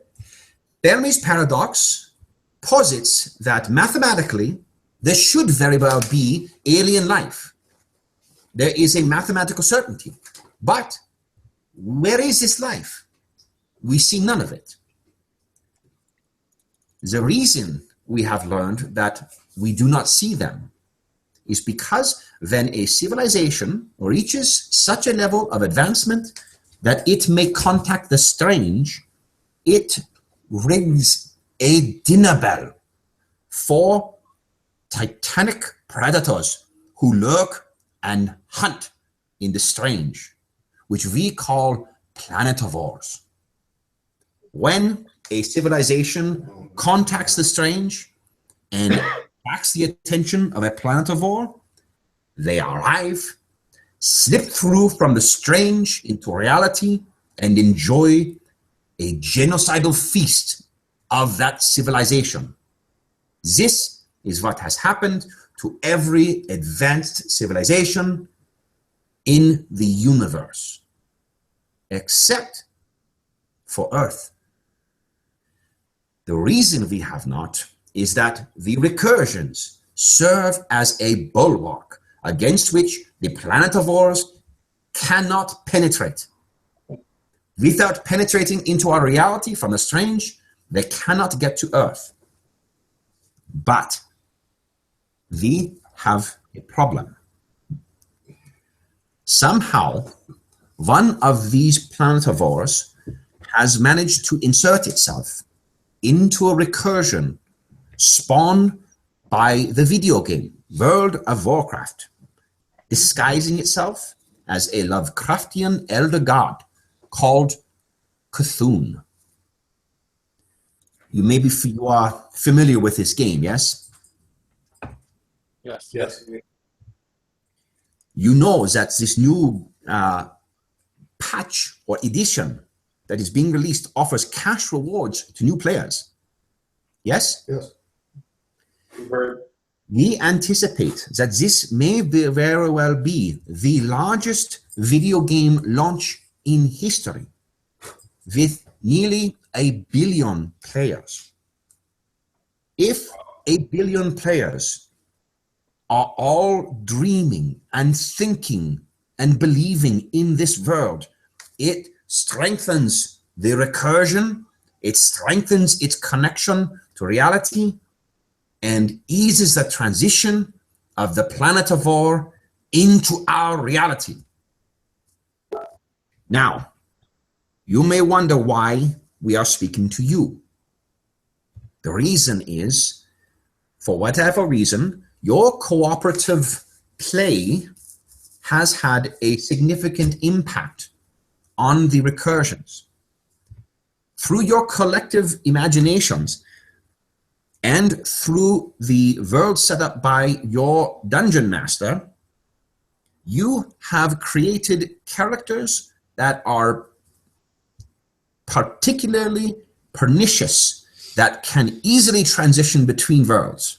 You have played alternate versions of many of your characters, correct? Oh, yes. Correct. So these are characters that exist across many recursions then, which weakens the bonds between the strange, the recursions, and Earth. We believe, and testings shall confirm within the hour, that Kevin has been taken by Cthulhu to assist in this transition. The collective worlds that you have created have weakened things. The spike in strength of the recursion will strengthen and ease the transition of the planetivore and could very well lead to the extinction of the human race. Now, what we have seen, your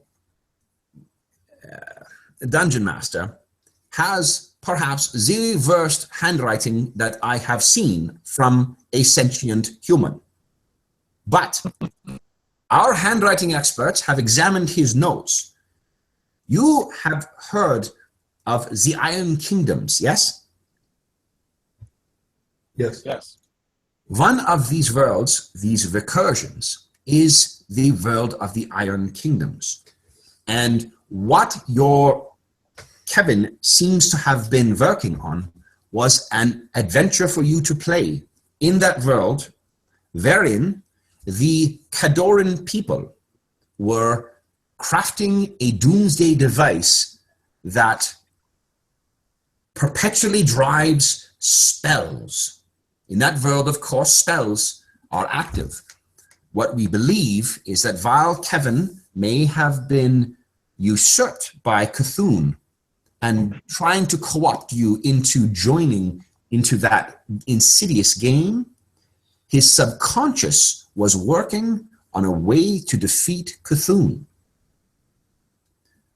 What we think is that a team could enter the Iron Kingdom's recursion, recover this perpetual spell device, and then use it to cast a dispel spell, which would then cast Cthulhu from reality, from the recursion. Now, we have sent a team to confirm the presence of this perpetual spell machine in the Iron Kingdom's recursion, and we have located the place where it is being held. However, we can also hope that you might save your dungeon master. But what team will go, you might ask? Well, it will be your favorite characters from your time playing in your games. Now, I can see from your faces, and would I be in your shoes? Of course. I would not believe what a mad German had to say. So, allow me to show you. Yeah, you guys have come up with some weird solutions in the Now, past. here's what I'd like you guys to do. Think for me and then tell us, what would you need to see to convince you? And this could be anything. You could be brought to the bridge of the Starship Enterprise. You could be brought to Hogwarts. You could be shown the dusty sands of Athos. Whatever fictional place you would need to be brought to convince you, that's where they bring you. So why don't you guys tell me where you're brought? For instance, Nick, you could be brought to the Watchtower. Where do you guys think this? So what's that, Nick? Yeah, I would go to the watchtower and also the Batcave. Okay, awesome. So you were brought to the Batcave. And Fortress of Solitude while I'm there. Sorry? And the Fortress of Solitude while I'm there. Okay. You are brought to all three locations, which is you're brought there. Like you're there. There's a giant key to get into the Fortress of Solitude. There's a bat computer in the Batcave. There's a butler who seems to be buttling around in the Batcave. So you see that. Do you have an idea what you would see? Oh yeah, I want to see Minas Tirith. Awesome. So you see Minas Tirith. That's awesome. Okay. Steve, what do you see? And That's funny. I was thinking of Isengard. Okay, Isengard. Awesome. So Steve, you are brought to the spires of Isengard, the spire of Isengard. Jeff, what do you see? Right. I don't know what I would want to see. It's not even necessarily what you would want. What would be the thing that would convince you that this is true? I was thinking about it myself, and like there's a lot of different places, but I can tell you, if I was introduced to my Dungeons and Dragons character that I played in my teens, I'd believe anything. I think I'd go. I think I'd want to be on the Death Star. Okay, so you are on the Death Star, first or second? The second one, more impressive. Second one, nice. So maybe like at that moment when Luke is dragging Vader off. Yeah, that sounds good. Okay, and Dave? Into the world of Blade Runner. Nice. So maybe you get to see in real time all these things will be lost. Like, yeah, okay. I'm also going to ask, just for the sake of being absolutely certain, I'd like to go see the temple is set, Thulsa Doom. Thulsa Doom thing? Yeah. Temple is set Yep. during the orgy scene, just to see it. Yeah, okay. So you see, absolutely. Nice. Okay. So you have all seen these things, and you are convinced. So you're back with Dr. Weiss, and he says to you that so I trust you believe what I say now? We do. I'm convinced. So Kind of hard to argue with. Wild. then this is what we need of you. You know each of these. We have identified which of your characters have these skills, which ones would be required for this mission. And it's obviously the ones you've been playing. Yeah. What you need to do now, you know these people best. They must be convinced that this mission is of vital importance to the survival, not only of their worlds, but of the entire human race. What you need to do, and he pulls out this little tablet. Convince them. Tell them what they must do, what is the truth, and why they must listen to us. So you may recall, for those who didn't hear the earlier sessions or whatnot, you guys may recall, for those who did play, you remember that each of your characters was provided a little tablet, given privacy to listen to a certain message. This is what the message was, guys. It's you telling your character why they need to go with Coulson and save the universe. So, Awesome. From the uplink. do you guys, who's got an idea of what they might say? Weiss says, time is of the essence. You know these, speak from the heart. Who'd like to go first? I ahead, Jeff. I have an idea. Like I won't go into the whole story exactly, but I would definitely explain to him his whole history, including his backstory, like of his life and how I came up with it all, and just basically show him that he's a fictional character in a way. Okay. And then how do you sell him on the importance of this?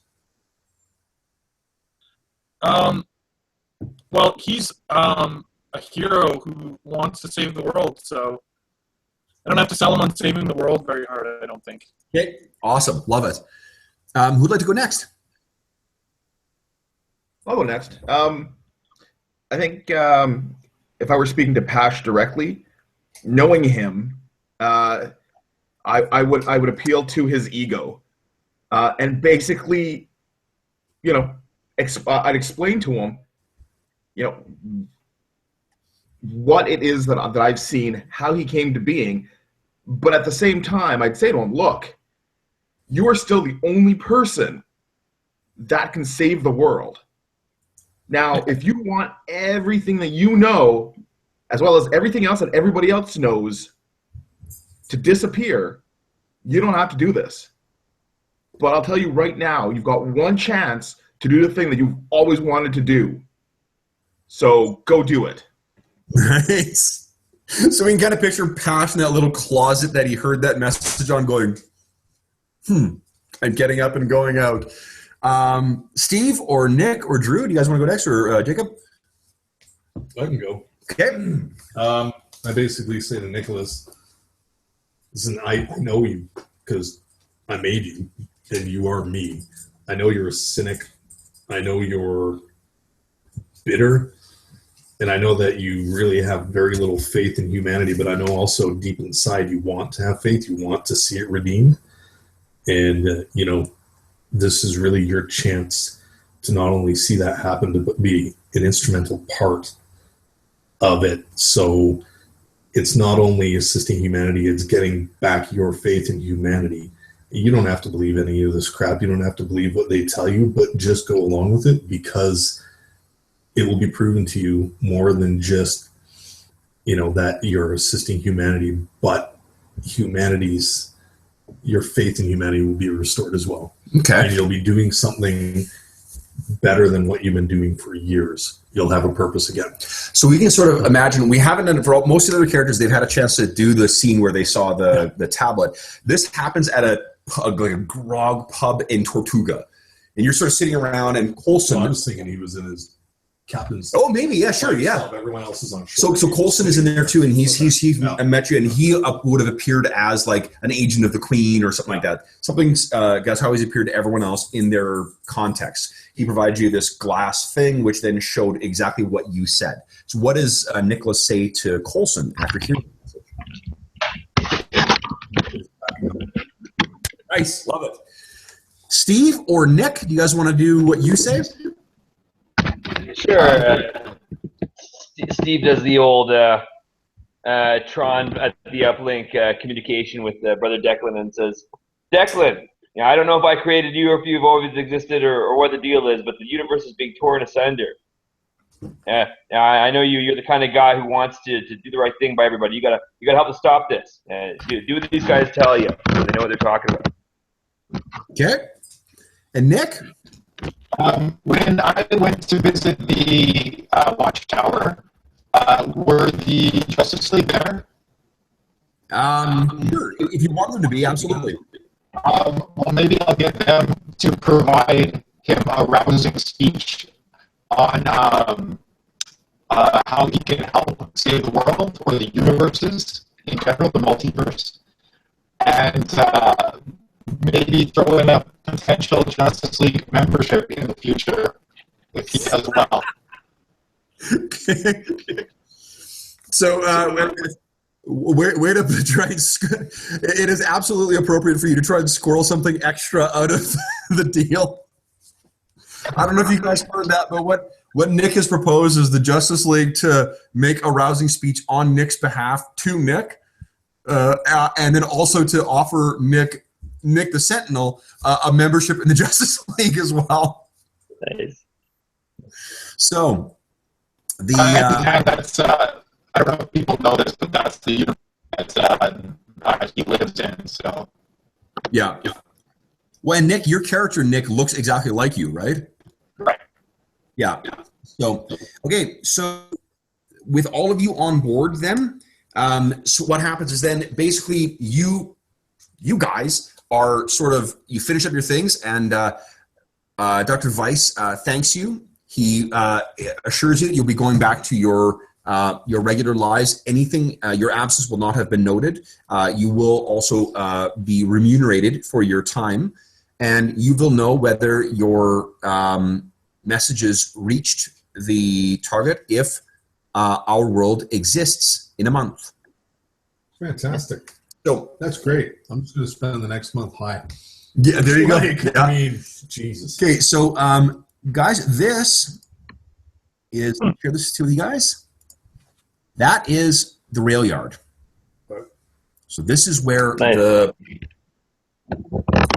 we'll take about 15 minutes right now, guys, and I'll move you to a bigger map here so I can show you where this is in the city. First off, let me show you this. This is the city of Merwin.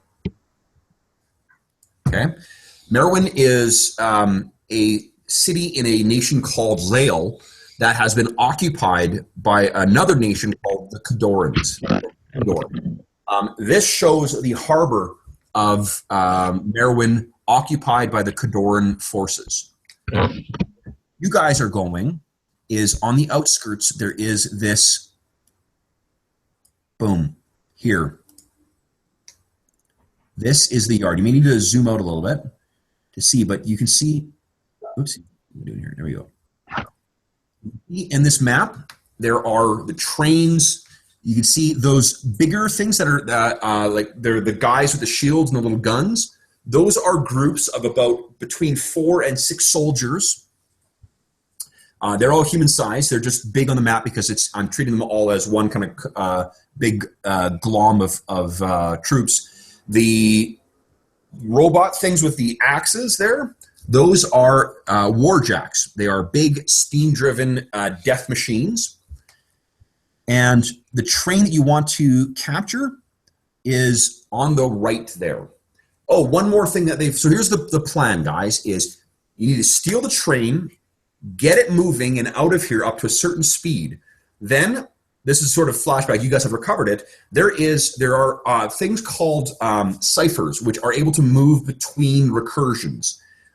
What they're going to do is recover this cipher that is a hearthstone that allows you to transition between the Iron Kingdom's world, or recursion, and into the World of Warcraft recursion where Cthulhu is nesting.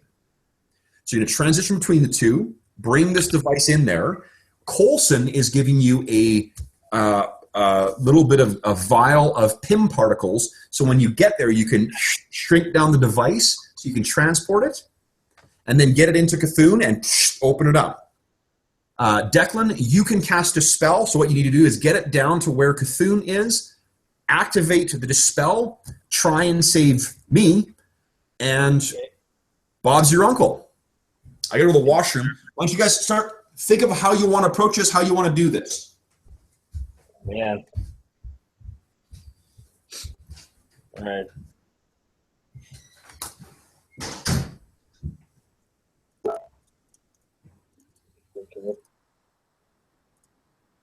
So we need to steal this train? Is that correct? That's what I got out of it, yeah. Yeah, Now that's you what I need to got. upload it. Where's Kev on this map? Taking a piss. I don't think he's on this map. Okay. I think he's in World of Warcraft world. Right, okay. This What is stealing the train, though? Iron Kingdom.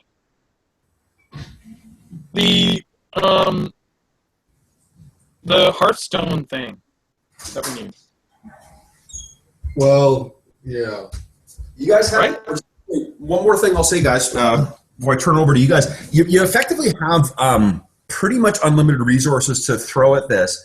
The trouble is that the reason that they're not just going with a frontal assault is because they are concerned about them activating this device. The way it's designed to work in the Iron Kingdoms is it just creates like a destructive, like effectively like a perpetually refreshing, magical bomb is what they're worried about. Hold on, I got a picture of the train as well, What was too. the Doomsday device that we are after? So what the Doomsday device is this is what the train looks like, guys. You can notice that on there, for those who are familiar with Iron Kingdoms, the symbol on the side there is the symbol of Signar. That is because what the Cadorans intend to do is ship this thing, basically drive it into the capital city, Caspia of Signar, and then set it up and blow up the capital. That's pretty shitty. It's extraordinarily shitty. Mm. Wow. So So that's their concern, is that they might set it off early, because Merwin is an occupied city as well. The other thing is that it is an occupied city. There's really not the campus has access to some resources here and some contacts and stuff, but this is an occupied city. It's a city under siege. It's not like they can suddenly throw a whole army at this. So you guys do have pretty much anything you can think of that you would could conceivably try and get within reason. You're welcome to include that in your plans. Pash, if it isn't blindingly evident, one of the things that happens when you pass between recursions is something called translation. What it effectively does is reality will rewrite itself around you so that you fit whatever the current reality is. Right. That's why you guys all look like characters from World of Warcraft instead of looking like yourselves. Right. Similarly, you guys would be translated as you come to the Iron Kingdom's recursion. Hey, Emmy, get down. Come on. Emmy, leave Drew alone. Come here, sweetie. Okay, sit down. So what do you guys think? I'll shut up now and let you guys talk. Gorgosh has an idea. Yeah. So, I mean, we need Pash to steal the train, obviously, right? To drive it. Yep.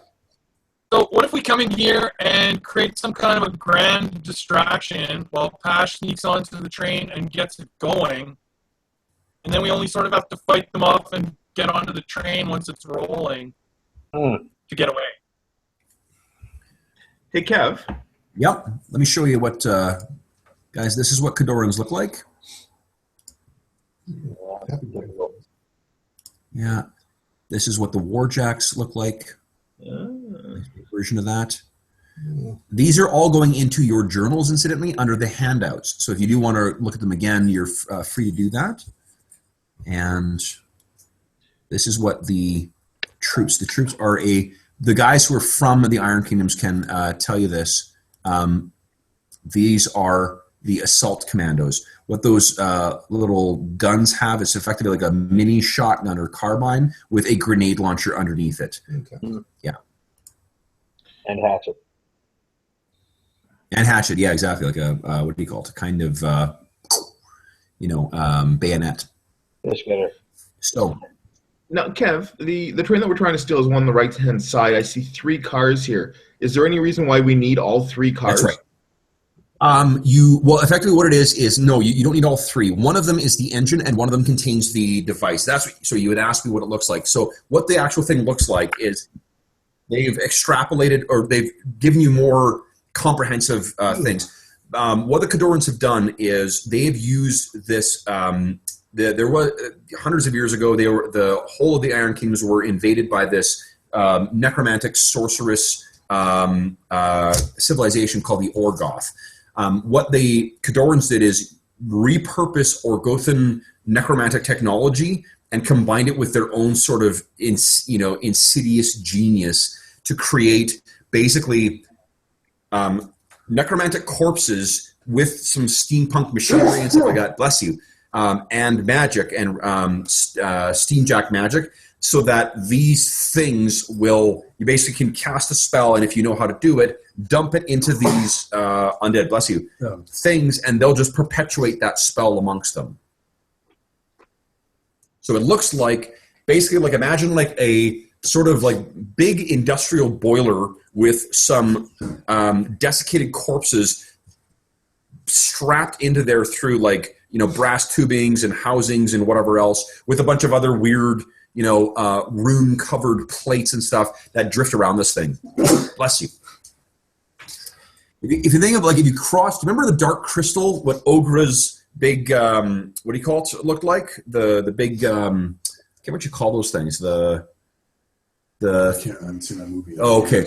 Well, anyway, it's a big, like, device that, what's that? Sorry, what, you mean the Gelflings? Not the Gelflings, but the big device. If you cross that with an industrial boiler, there's a. Right.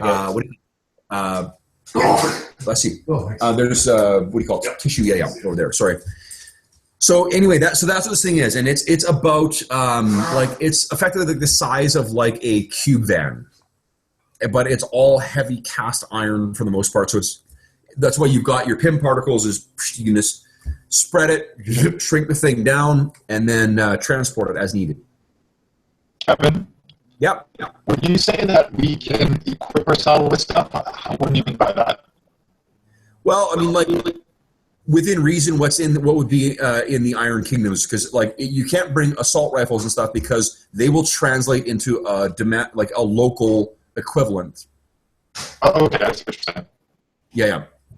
So, okay, so what if we pose as like, a local or a close by restaurant or something that we brought this big feast that's been prepared by their captain ordered it or something to celebrate the launching of this doom weapon. So it's like we've been ordered to bring them this fancy feast. We'll bring it there. Do you think that the doom weapon would be commonly known? No, not necessarily. We don't know why we're bringing it. We don't have to say that. Okay. We just have to say that we are bringing them this dinner. Like we're from the local restaurant. And we'll bring them a bunch of food. And then, I don't know, we could do something interesting. Like Gorgosh could claim that he could take down one of their warjacks and start a fight with like a boxing match or something so that everyone's getting into it and distracted. Pash sneaks off and tries to start the train. What's that, sir? How is everyone dressed? Everyone is dressed. Their appearance like. Okay. What do you guys? Yeah, Drew's asking. What are you guys dressed like? Nondescript, my usual attire, I think. Yeah. Okay, so we're Cadorans, or we're okay. These guys are Cadorans. Yes, and they're sending it to where again? To Signar. Signar, not right. And outside of this, so all the systems that we bought, you mean Steve is Crix, not Signar. Steve, you bought the Crix? No, Steve plays a Khador army. Oh, does he? Okay. Yeah. Okay, so Steve's okay, right? Yeah. I'm the Protectorate. You got everything over there. Yeah. That's pretty cool. I gotta set mine up. Okay, so Signar. Is there anything around here? Do we know what Signar look like? The guys who are from the Iron Kingdoms can let you know. Yeah. Okay, so they're the enemy though for these guys. Like that's why, right?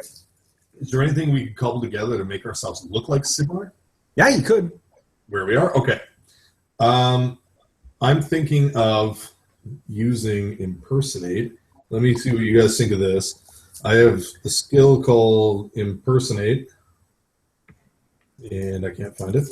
I think both you and Pash are really strong in the interpersonal skills, and actually Gorgosh is great at intimidating. Alter your voice, posture, mannerisms, whip together a disguise, and gain an asset on an attempt to impersonate someone else, whether it's a specific individual or a general role.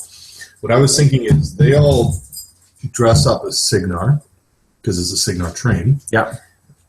I impersonate myself as a senior, official with the Khador. Yep. We all march through there.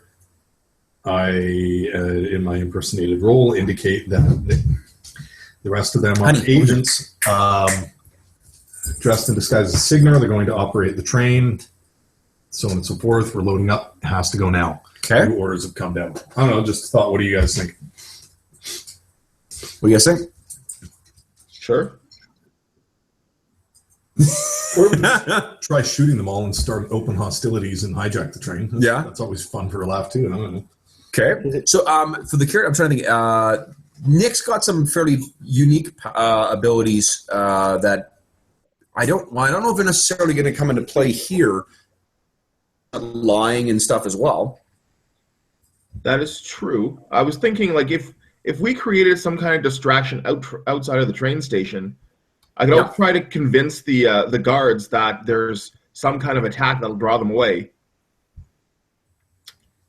and have them leave, which allows us to kind of at least get a jump on getting the train out of the station. Okay. Okay, guys. So it's been 15 minutes. We have 3 plans before us right now. We've got for Gorgosh to try and get everyone's attention by kind of being Gorgosh and causing sort of a sporting distraction. We've got Pash, who's going to create a distraction outside to try and convince them to go out there, and then you guys sneak in and take the train. and we've got Drew suggesting that you guys go in disguise as sort of the cover crew that will be escorting us into Signar. Here's my view: is if they think the train's supposed to leave, they're not going to give chase. Did you guys hear that? No, say it again. He said, so if his thought is if we can convince them to believe that the train is supposed to leave, they're not going to give chase. Yeah. Right. Okay. So which of the three, guys? Yeah, I'm down with it. Let's try the first one. The first one with Gorgosh? No, the one where we tried to convince them that we're actually supposed to be taking the train. Okay. So you guys should have control over your tokens here. Why don't you go ahead and move yourself to the gate there, and we'll start with you. So was your thought, sorry, that you're all in disguise right now, or? So I was going to disguise myself as Cadoran officer, high officer. Okay. And they would all disguise themselves as Signar.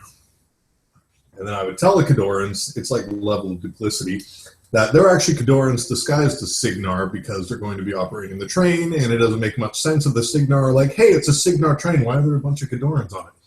Yeah. Okay. So does anyone have like a disguise kind of ability or anything like that? Like anything that would help with? Not really, no. I can always play the priest.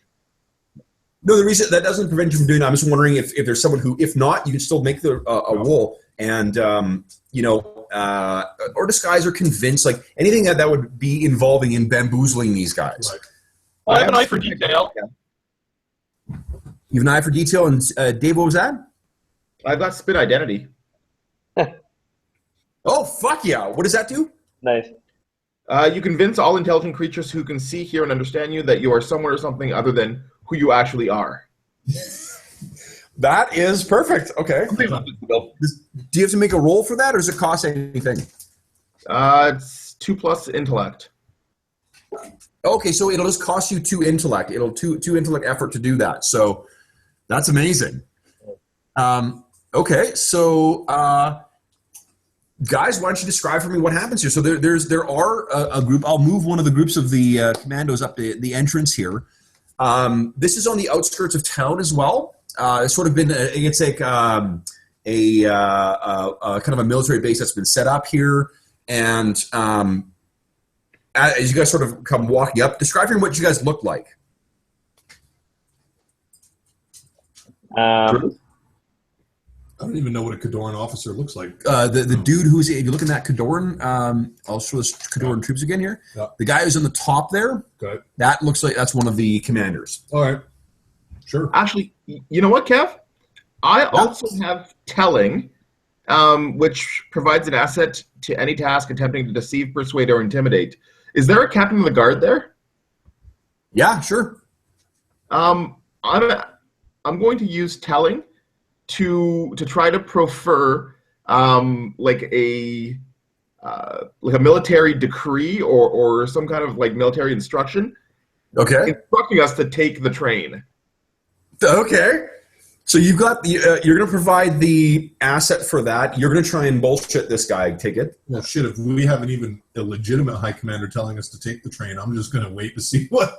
Okay. If he gives us the command, perfect. Okay. So here's what I'm going to say is,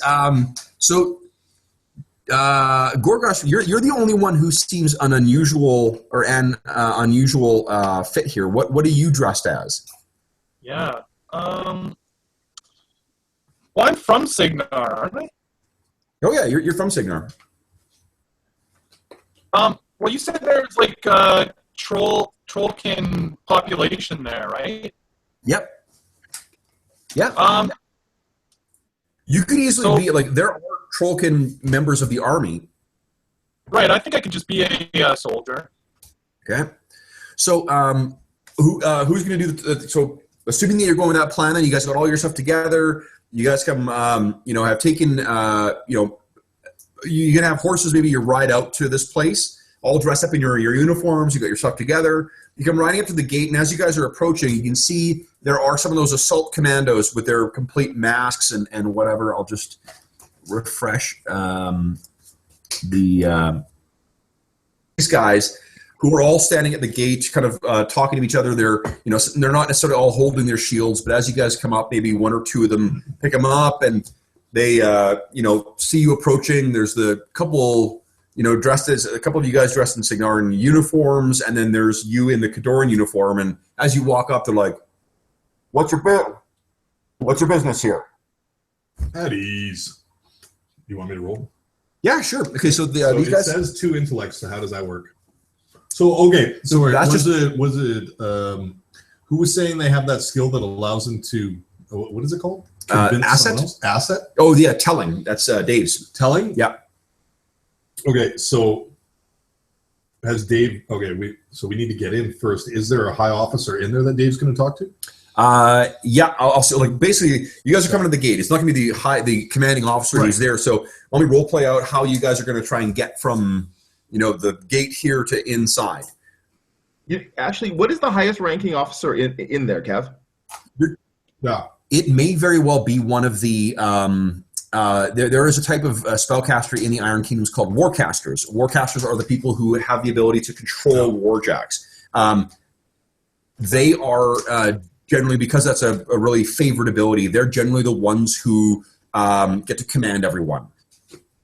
And so what is the military rank above Warcaster? The Warcasters themselves, they have a range of ranks as well too. It would be commander is who would be probably that rank or so would be the person in charge of this. So I'll use spin identity in conjunction with telling to basically write in as a commander. Okay, so you're riding up as a commander, dressed in the thing. You're dressed in the Cadoran uniform. You guys come riding up to the front gates, and again, they say, they're looking at you. Commander, what are you doing here, and why are you dressed like that? I have orders.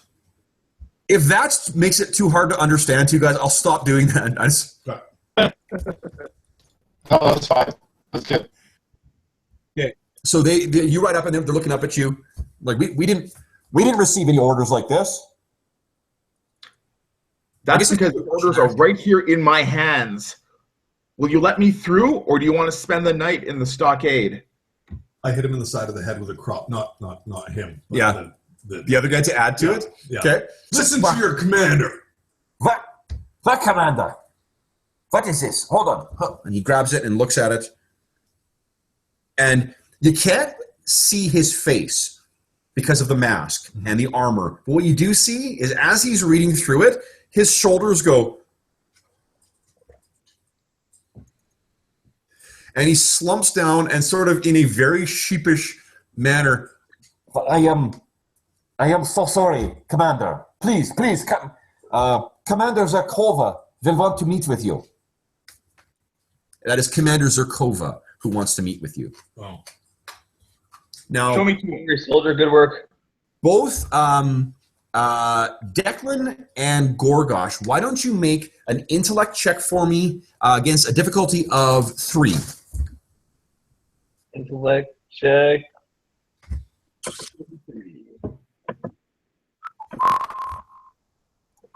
And that's it. All right, here we go.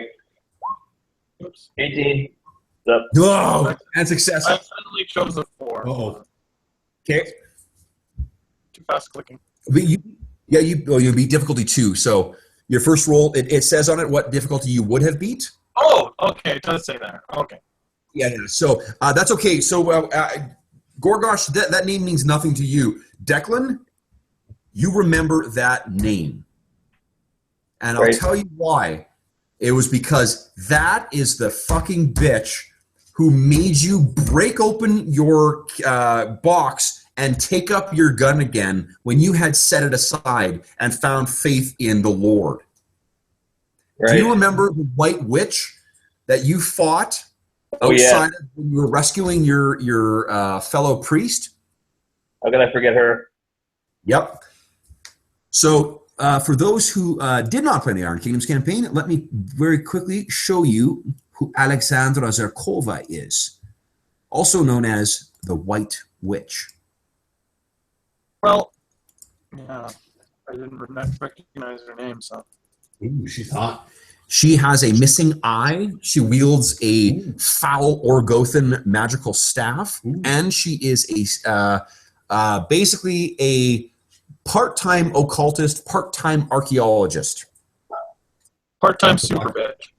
Part-time super bitch, yep. And she nearly killed one of your friends and did kill another friend. So she is a problem. So You that know what they say about women with missing eyes. The problem child.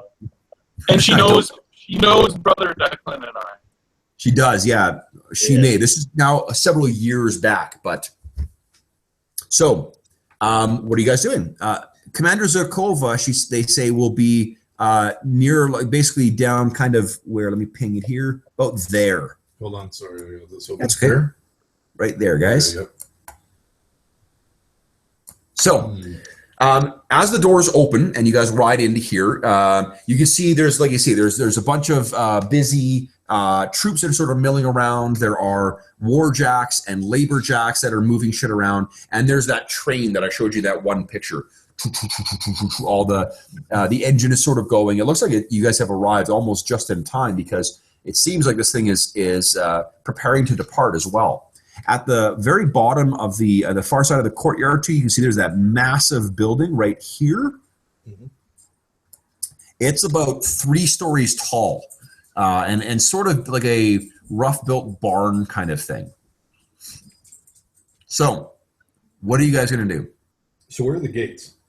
The gates are, let me ping here. Top of the map? Yeah, basically where the 2 entrances are, where the 2 the rails go out, okay. There are gates that go across there, but they're gates more to keep people out, not to keep trains in. So we entered at one of these gates then? Yeah. Okay. Yeah, where you came in there, where you positioned, dude. Yeah, that's fine. So what are you guys going to do? You're riding in, and everyone sort of is, woo. Are you planning on going to Zerkova, or are you going to go straight for the train? I don't think it'll work if we don't actually go speak to Zerkova. Yeah, whoever has that asset should probably try to convince her to order us to take the train. Okay. No.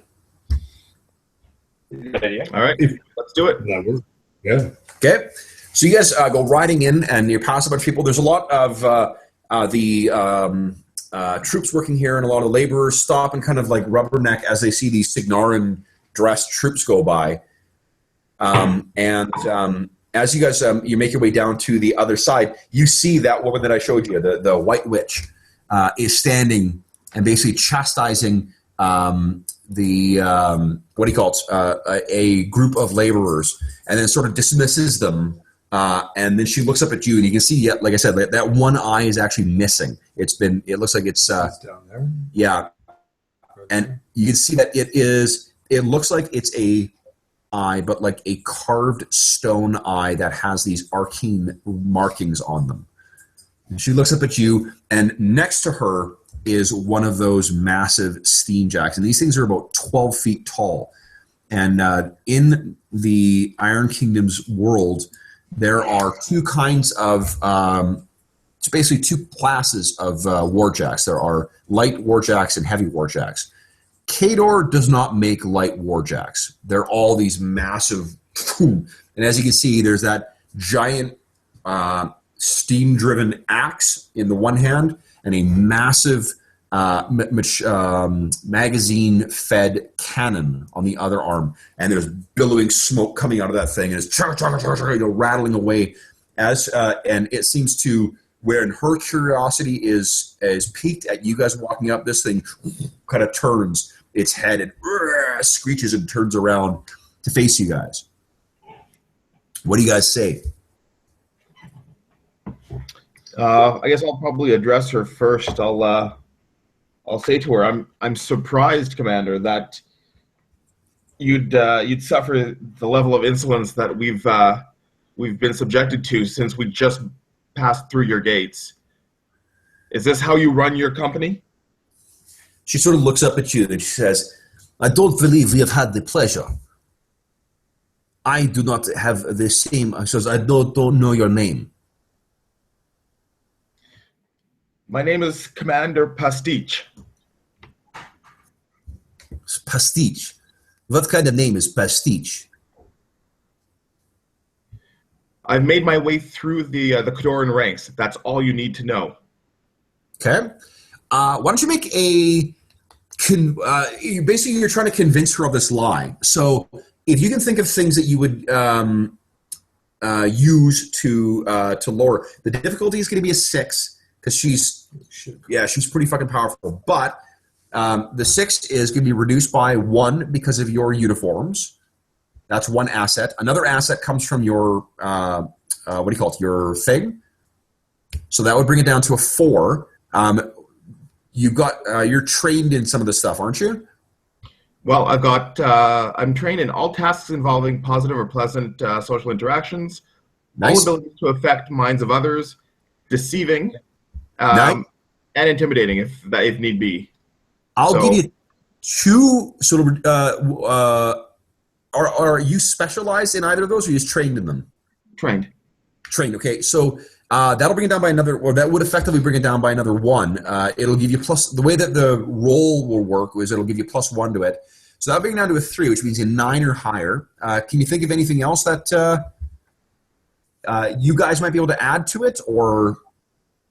I have all social interactions.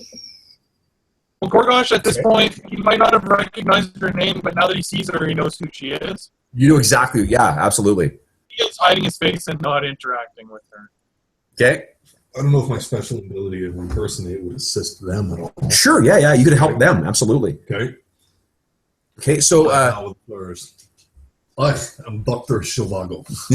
Nice. Okay. So it's down to a 2 now, and you can spend effort from intellect to reduce it if you want. Kev, I also have fast talk and grand deception. Oh yeah. Right. You want to use one of those? Yeah. Is this difficult enough to use grand deception? What does grand deception do? You convince an intelligent creature that can understand you and is not hostile of something that is wildly and obviously untrue. Well, that sounds good. Yeah. Does that kind of fit the bill? That would fit the bill. Yeah, absolutely. Is it? I don't know how wildly untrue this is, but I can't remember. Is that automatic, or is that something you have to roll for? it's a special ability, so Okay. I'm just gonna. It's an action. One piece of specially made. Let's see here. Okay, which one is it you're trying to use here? Sorry, grand deception. Grand deception. It's an action, so you effectively what you're doing right now.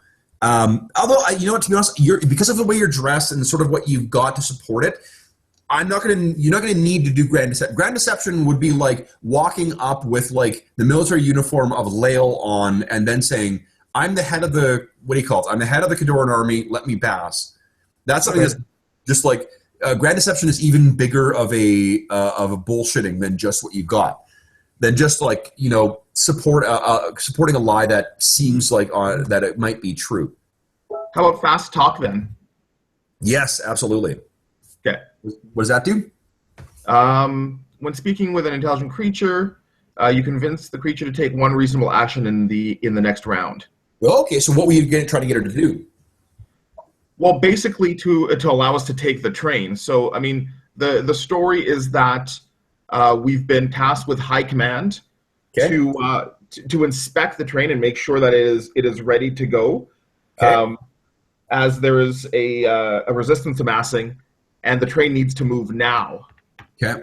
So I think. Do we want to sell her on the idea where they're going to inspect the train, but make her think it's her idea to get us to go now?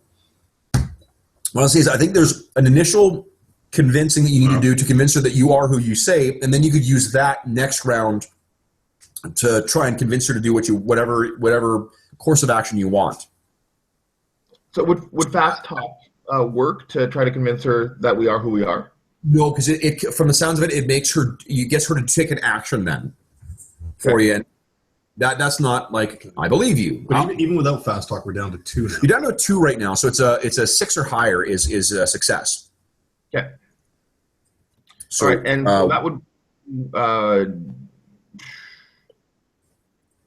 Which skill would I use for that? You can use deception.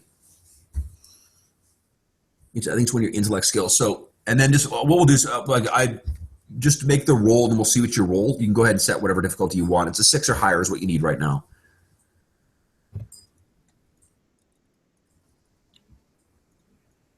Oh, and you said the difficulty is what? Right now it's a 2. And can I? Okay, hold on. And I can use error to roll. Oh, that's the number of levels I can. Effort, yeah, you can put up to 3 levels of effort, but it'll cost you 3 points of intellect for the first. So 3 for 1, 5 for 2, 7 for 3. Okay, I'll use 2. Okay. Well, that makes it an automatic. Then then you succeed. Yeah. Well, there it is. Yeah. Okay. So you, what do you call it? Excuse me. Well, you rolled an 18 as well too, so that's actually quite. That's even a better success. So she, you say what you say, and she kind of her eyes sort of narrow, and she says, "Yes, I believe I've heard of you. You are here to escort the train. You're early, no?" We are, but we've had word that resistance is amassing, and we need to move this train now. What is this? The Lael? The Laelese are a beaten people. They are nothing beneath. That's what we've been made to think, Zerkova. Unfortunately, there are pockets that would see this train not make it to its destination. After that awesome roll, she's like, "I see. Are you you are ready to depart with the weapon then?" Sorry, my accent's slipping. We are. We'll make a quick inspection of the train, and we'll be off. She looks over your group. They look like Signarans. You were chosen well. Very well, Commander. Do your work. Excellent. All right. Well, off we go. On to the train. Pitter patter. Okay. So what are you guys planning on doing? Like, how's this going to play out? You guys can just narrate it for me, if you like. Okay, so we have that PIM stuff from Carlson. Yep. You need to get the train moving, though. To activate, it is, I don't know why it's a truism of recursions that, whatever it is, 55 point whatever miles per hour. Yeah. You need to get to. You need to get the train up to a certain, and then activate the Hearthstone. Sounds good. You can blame Christopher. I think it's Christopher Columbus. Is he the director of those, or is it Robert Zemeckis? Robert Zemeckis. So you can blame Zemeckis for that as a truism across the recursions, but you need to get this thing up to a certain speed before you can activate the Hearthstone and transition to the World of Warcraft. So. Mr. Pash, set a course for wherever the rail goes, I guess. Okay. Pash, did you hear that? What's that? Pash is kind of bristling at taking orders after that fantastic commanding role, but Next. Once a captain, always a captain. So Captain Blackwell gets on and kind of adjusts his cap. Like, all right. It's Dr. Shivago. Where do you guys? Okay, so like the back of the train, the back car is a troop car, the one I'm pinging right now. Yep. This is where the device is, the middle car, and then this is the engine, the front one. So what are you guys doing? What's in the rear car again, Kev? It's a troop car. Are there actually troops in there? There are actually troops in there. I'm going to just toss it out. I think it would be very funny if we got it up to about 55 and then disconnected the troop car. Yeah, I agree. Absolutely. I'm so withdrew on this. Okay. Actually, can we fake an explosion to actually make it look like it was attacked? The train Sure, or why the not? troop car?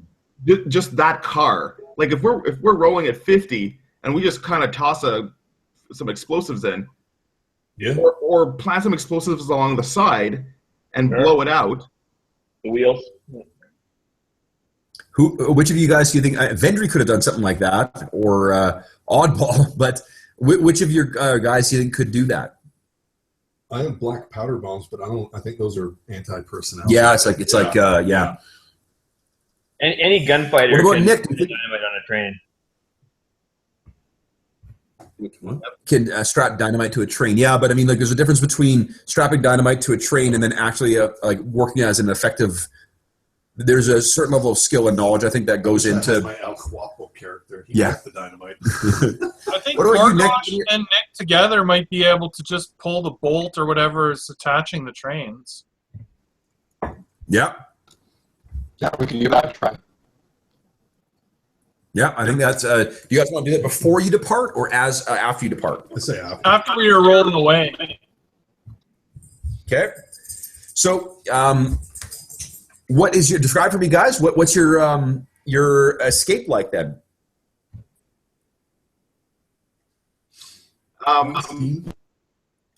Pash is actually at the helm of the train. He's fiddling with the controls. Okay. He's actually taken the handle off the throttle, and he's actually pulled out a mini speed wheel. And Nice. So you're putting that in. Who else is in the engine room or the whatever you call it? Did I dress up as well, or how did I get in there? Yeah, I'm assuming you're dressed up from the sounds of things like a Signarin troop right now. So Can I be dressed up as a Tomb Raider? yeah, because you probably look fairly inhuman, sure. Sweet. Which means that maybe, although it would look a little weird having a Doom Reaver with a bunch of Cadoran troops, because only Cadorans use it. For the guys who aren't familiar with the setting, Doom Reavers are effectively like, imagine like a giant. Imagine like basically what's his name, Jason from Friday the 13th, but without any clothes on. Right. That's effectively like what Doom Reaver looks like. A sword that has like skulls in it because it captures the souls of its enemies. Yeah. Okay, so if that's, I'm not going to take away what you want to look like. So there's a moment where Zarkova kind of looks and says, "And what do you expect that to be disguised as?" Pointing at the Doom Reaver. There are no Grey Lords amongst the Cadorans. well, we need him for the muscle, so. It's our anticipation that we're not going to let any Signar close enough to see them. So they see what we want them to see. They don't see what we don't want them to see. It's very simple. One does not need a PhD to understand this, but I do have one. Okay, she kind of nods and she says, "Oh, because of your role from before." She's like, "Yes, of course." And maybe I don't think I would talk as a Doom Reaver, but maybe one of them would say, "Whoever sees that does not see anything else for the rest of its life." Nice. Okay. So it makes good point too. Yeah. Okay. So where are you guys? It sounds like Pash is in the engine car. Are you there as well? Yeah, sure. Okay. So the captain and Pash are there. So probably like with much irritation, you keep giving instructions that he's about to do anyway. Set a course for the rail. I'm leaning over his shoulder. Do you really need a steering wheel? It just kind of goes where it goes, right? Like, isn't that how a train works? Look, I swear to God, if you get out from over my shoulder, I'm going to turn this thing back around. That's it. Back to Winnipeg. I'm a backseat engineer. Okay, and Gorgosh, Declan, and Nick, where are you guys? Well, Gorgosh and Nick are waiting between the train to pull the pin once we get up to speed, to lose all the soldiers. So I guess we would be in that middle car? Okay, so you guys are in the middle car. You have a chance to see that the device as well, too, and it is eerie as fuck. It is really disconcerting. It's not a pleasant... It just gives you the willies looking back to it. The corpses that are strapped in there are like sickeningly gray. But even though that you're clearly dead and pumped full of some kind of horrific fluid and whatnot, they're like cataract over eyes kind of Who's are Cadoran? twitching and following you as you walk through it. Which one of these guys is Cadoran? No one is actually... Who's Signar again? Is Gorgosh, Jeff. Gorgosh. Hey, Gorgosh.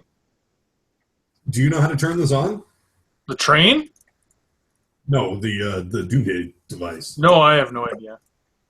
The Pash would know. Pash is a spellcaster. Not Pash. I'm sorry. Declan, brother Declan is a spellcaster. Declan, do you know how to turn this device on? I'm sure I can figure it out. It's got pretty straightforward rules on it. You got some information from the campus, from Dr. Weiss and the campus. So you feel confident that you can dump a spell into it and get it perpetually going. Right. Okay, but the rest of us can't turn it on, right? Yeah. Okay, good to know. Very good to know. You're just concerned. Yep. Yeah, but as you guys walk past it, like I said, like the two that are on the side that you're past, their arms are strapped back, their heads are sort of strapped in with a brass thing, but their eyes are still like and following you around as you're moving through the cabin. You get to the far side, and you can hear the muttering and whatnot of the troops that are in there. Then the engine. Pash, do you resist blowing the whistle as you're pulling out? Pash not at all blowing the whistle. Is not at all blowing the whistle, or not at all? Sorry? Pash leans on that thing. Not love it. Whee! Whee! This thing goes off. You immediately look at him like, what are you doing? And this thing starts going forward. As it's rolling forward, Gorgosh and Nick, you guys can look out to the side, and you see this group of Kadoran soldiers here. They clearly were getting ready to get on this train. They're sort of looking at you guys like, what in the hell is going on? And the trains are beginning to move forward towards the gate. There is a confused group of Kadoran soldiers that are up near that gate who are scrambling forward to try and throw it open. But they barely get there in time for it to sort of cross open and then begin pulling out on the track. How soon do you want to disconnect that back car, guys? When you get around a bend. Yeah, probably a ways away, not right away, I would think. As you guys are standing there, at the back, one of the door to that cabin, it opens, and some of the troops kind of stand out, and they see you, the Gorgosh and Nick, and they're sort of like, "What are we doing? We're heading out. On? Commander's orders."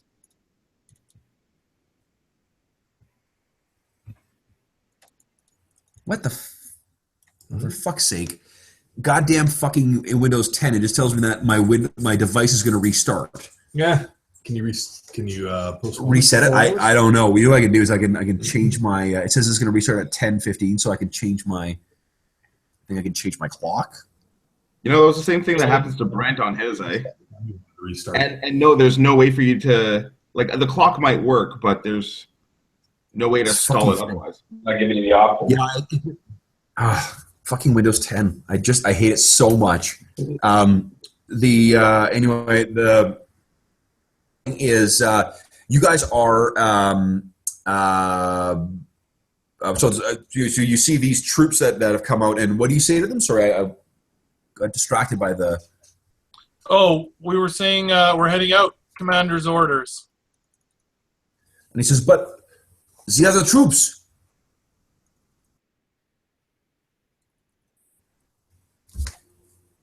We left them behind. We have enough troops on board.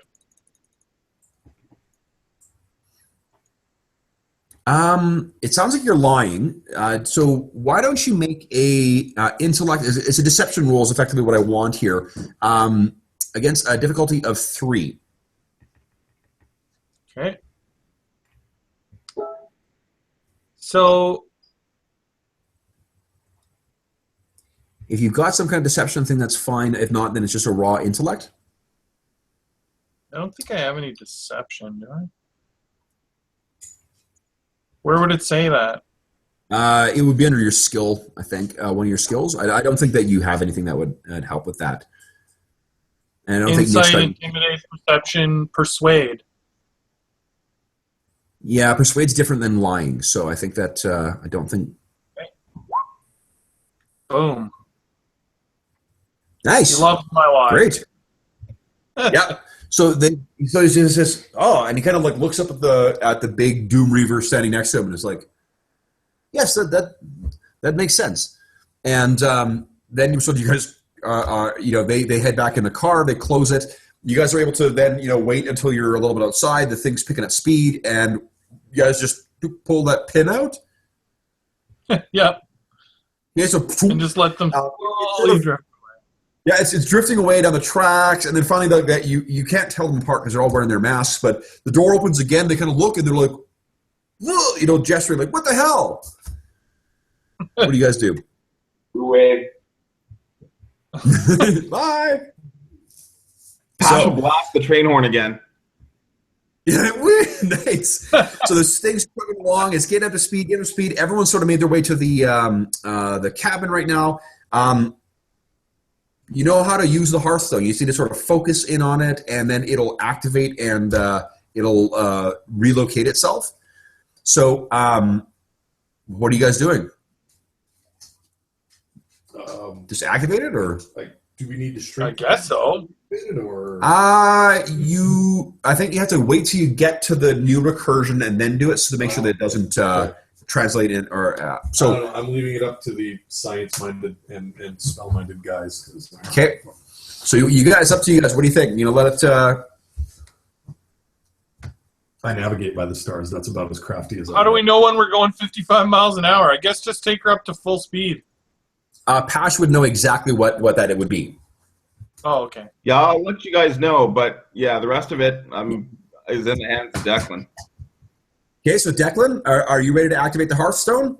I've got it in my hand, and I'm humming my prayers. Okay, so you're humming your prayers, and it begins to be this bluish glow that begins to swirl around it. Woo, woo, woo, woo, woo, woo, woo. And this begins to glow a little brighter. It's now illuminating the whole cabin. There's now light streaming out from inside the cabin. It's all encompassing the train. And then, Pash, I need you to make you can use your starship skill. I need you to make an check against a difficulty of 4.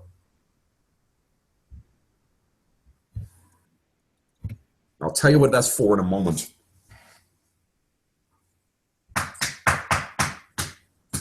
You can feel free to use effort or any other things you want as well.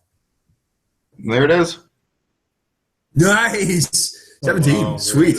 Okay, so what happens is there's a flash, and suddenly you guys are seeing tropical trees are smashing up against the side of this train. You guys are suddenly find yourself hurtling through a jungle. Where the hell did we jump? And somehow you're like, what? And you're sort of crashing along. Somehow, Pash, you manage to keep this thing under control, and it eventually comes to a stop. None of you guys need to make, because of his amazing roll, none of you need to make any kind of speed checks trying to avoid getting banged around. So you're kind of, this thing finally kind of rolls to a stop. And you all look out, and somehow you haven't turned over. Everything is completely under control. And what you've done is you come to a grinding halt in front of a sort of a fork in a road. There's a road that you've actually materialized on and come grinding down. And then you see there's a sign up there. You can read the sign because you've translated. What one of the signs says, Stranglethorn Vale. And the other one is, the hell's the name of the city in Stranglethorn Vale? Do you remember? No, I don't. Steve, do you remember the name of the Goblin City in Stranglethorn Vale? Oh my gosh. No. That's where I first got my horse. Yeah. At level 40. Wait a minute. It is a city. You're at the crossroads. You're at the rendezvous point where you are meeting your goblin crew and the Argent Dawn. It is Booty Bay. Booty Bay, of course. So Booty Bay is in one direction and Stranglethorn Vale is in the other. You can hear the ambient sounds of a jungle. It's humid. And you, at that point, hear kind of a shoo, shoo, shoo, shoo, shoo, as some propellers are driving. You look up, and propellers fold out from the Argent Dawn on the side to push it up and raise it down. There you see there's a bunch of big-eared goblins who are peering over. Hiya, boss! You guys made it! Still here. And then Pash, as soon as you step out, boss, you made it. You didn't crash. Much? Well, it's not like this thing flies or anything, but I can see you kept the engine going for me. So let's make a quick transition. Boss, and Captain, you ready to come aboard? Absolutely. We just messed up someone's war effort, so time for some rum. Okay. So you guys deploy, and Nick, you'll be the one to do it because you're sort of the most superhero-y. You deploy the PIM particles onto the device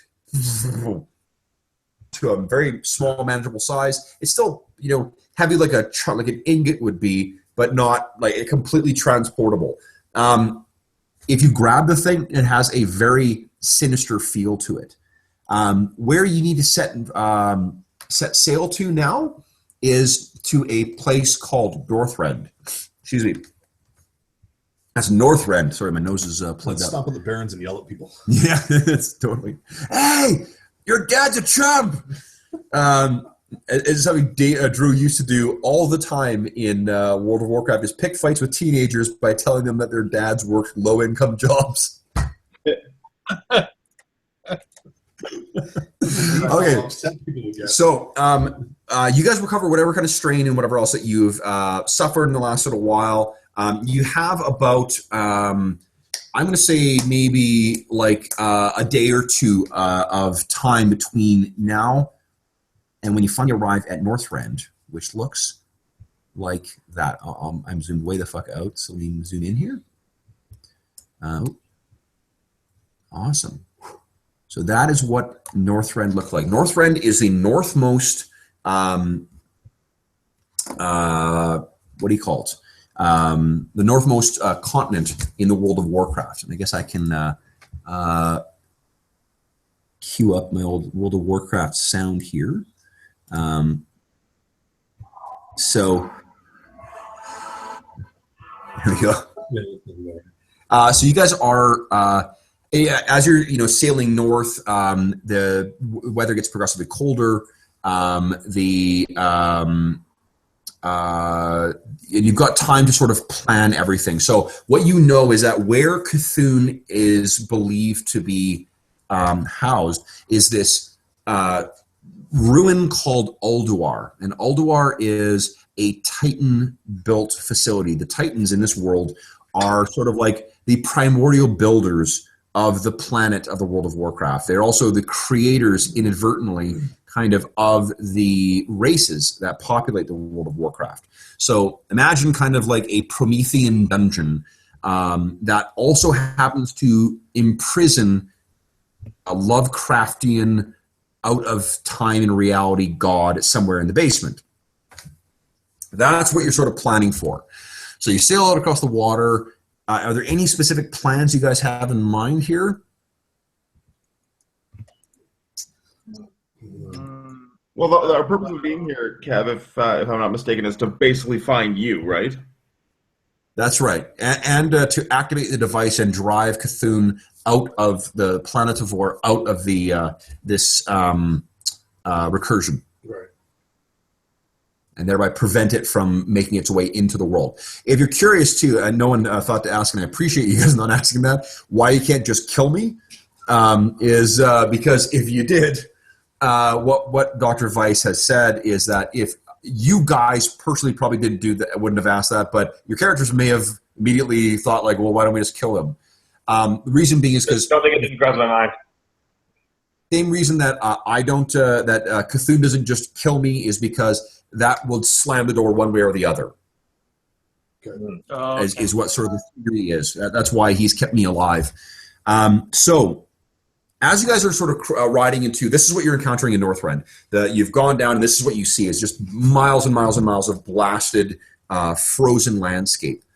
And is this where all the ziggurats were? yes, Okay. yeah. So what you, what do you call it? As you guys are flying down here, you crest down through the clouds. You're looking down. You think maybe sometime today is when you're actually going to find the, what do you call it? You're going to find, what's his name? You're going to find Alduar and then make your entrance. Where would you guys be on your ship right now? Where would you be on the Argent Dawn? I'd probably be standing on the poop deck. Okay.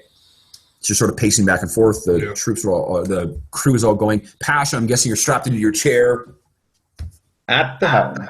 Nice. Or Gorgosh and Declan and Nick, where would you guys be? Gorgosh is watching over the Doomsday. Okay. Declan? I'll be up the map. Look out. Okay. So, and then Nick, where are you going to be? Sorry, where is Declan going to be? Hello?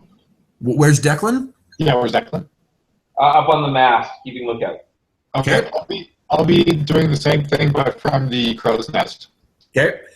So you guys are all in those respective locations, and as you are, what do you call it? As you guys are all sort of watching this and sort of seeing the landscape go up underneath you, you guys can hear from the thick clouds above you this.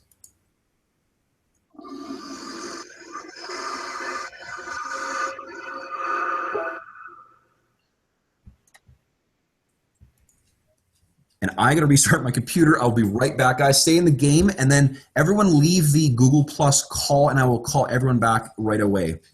All right. For those listening at home, we will be right back.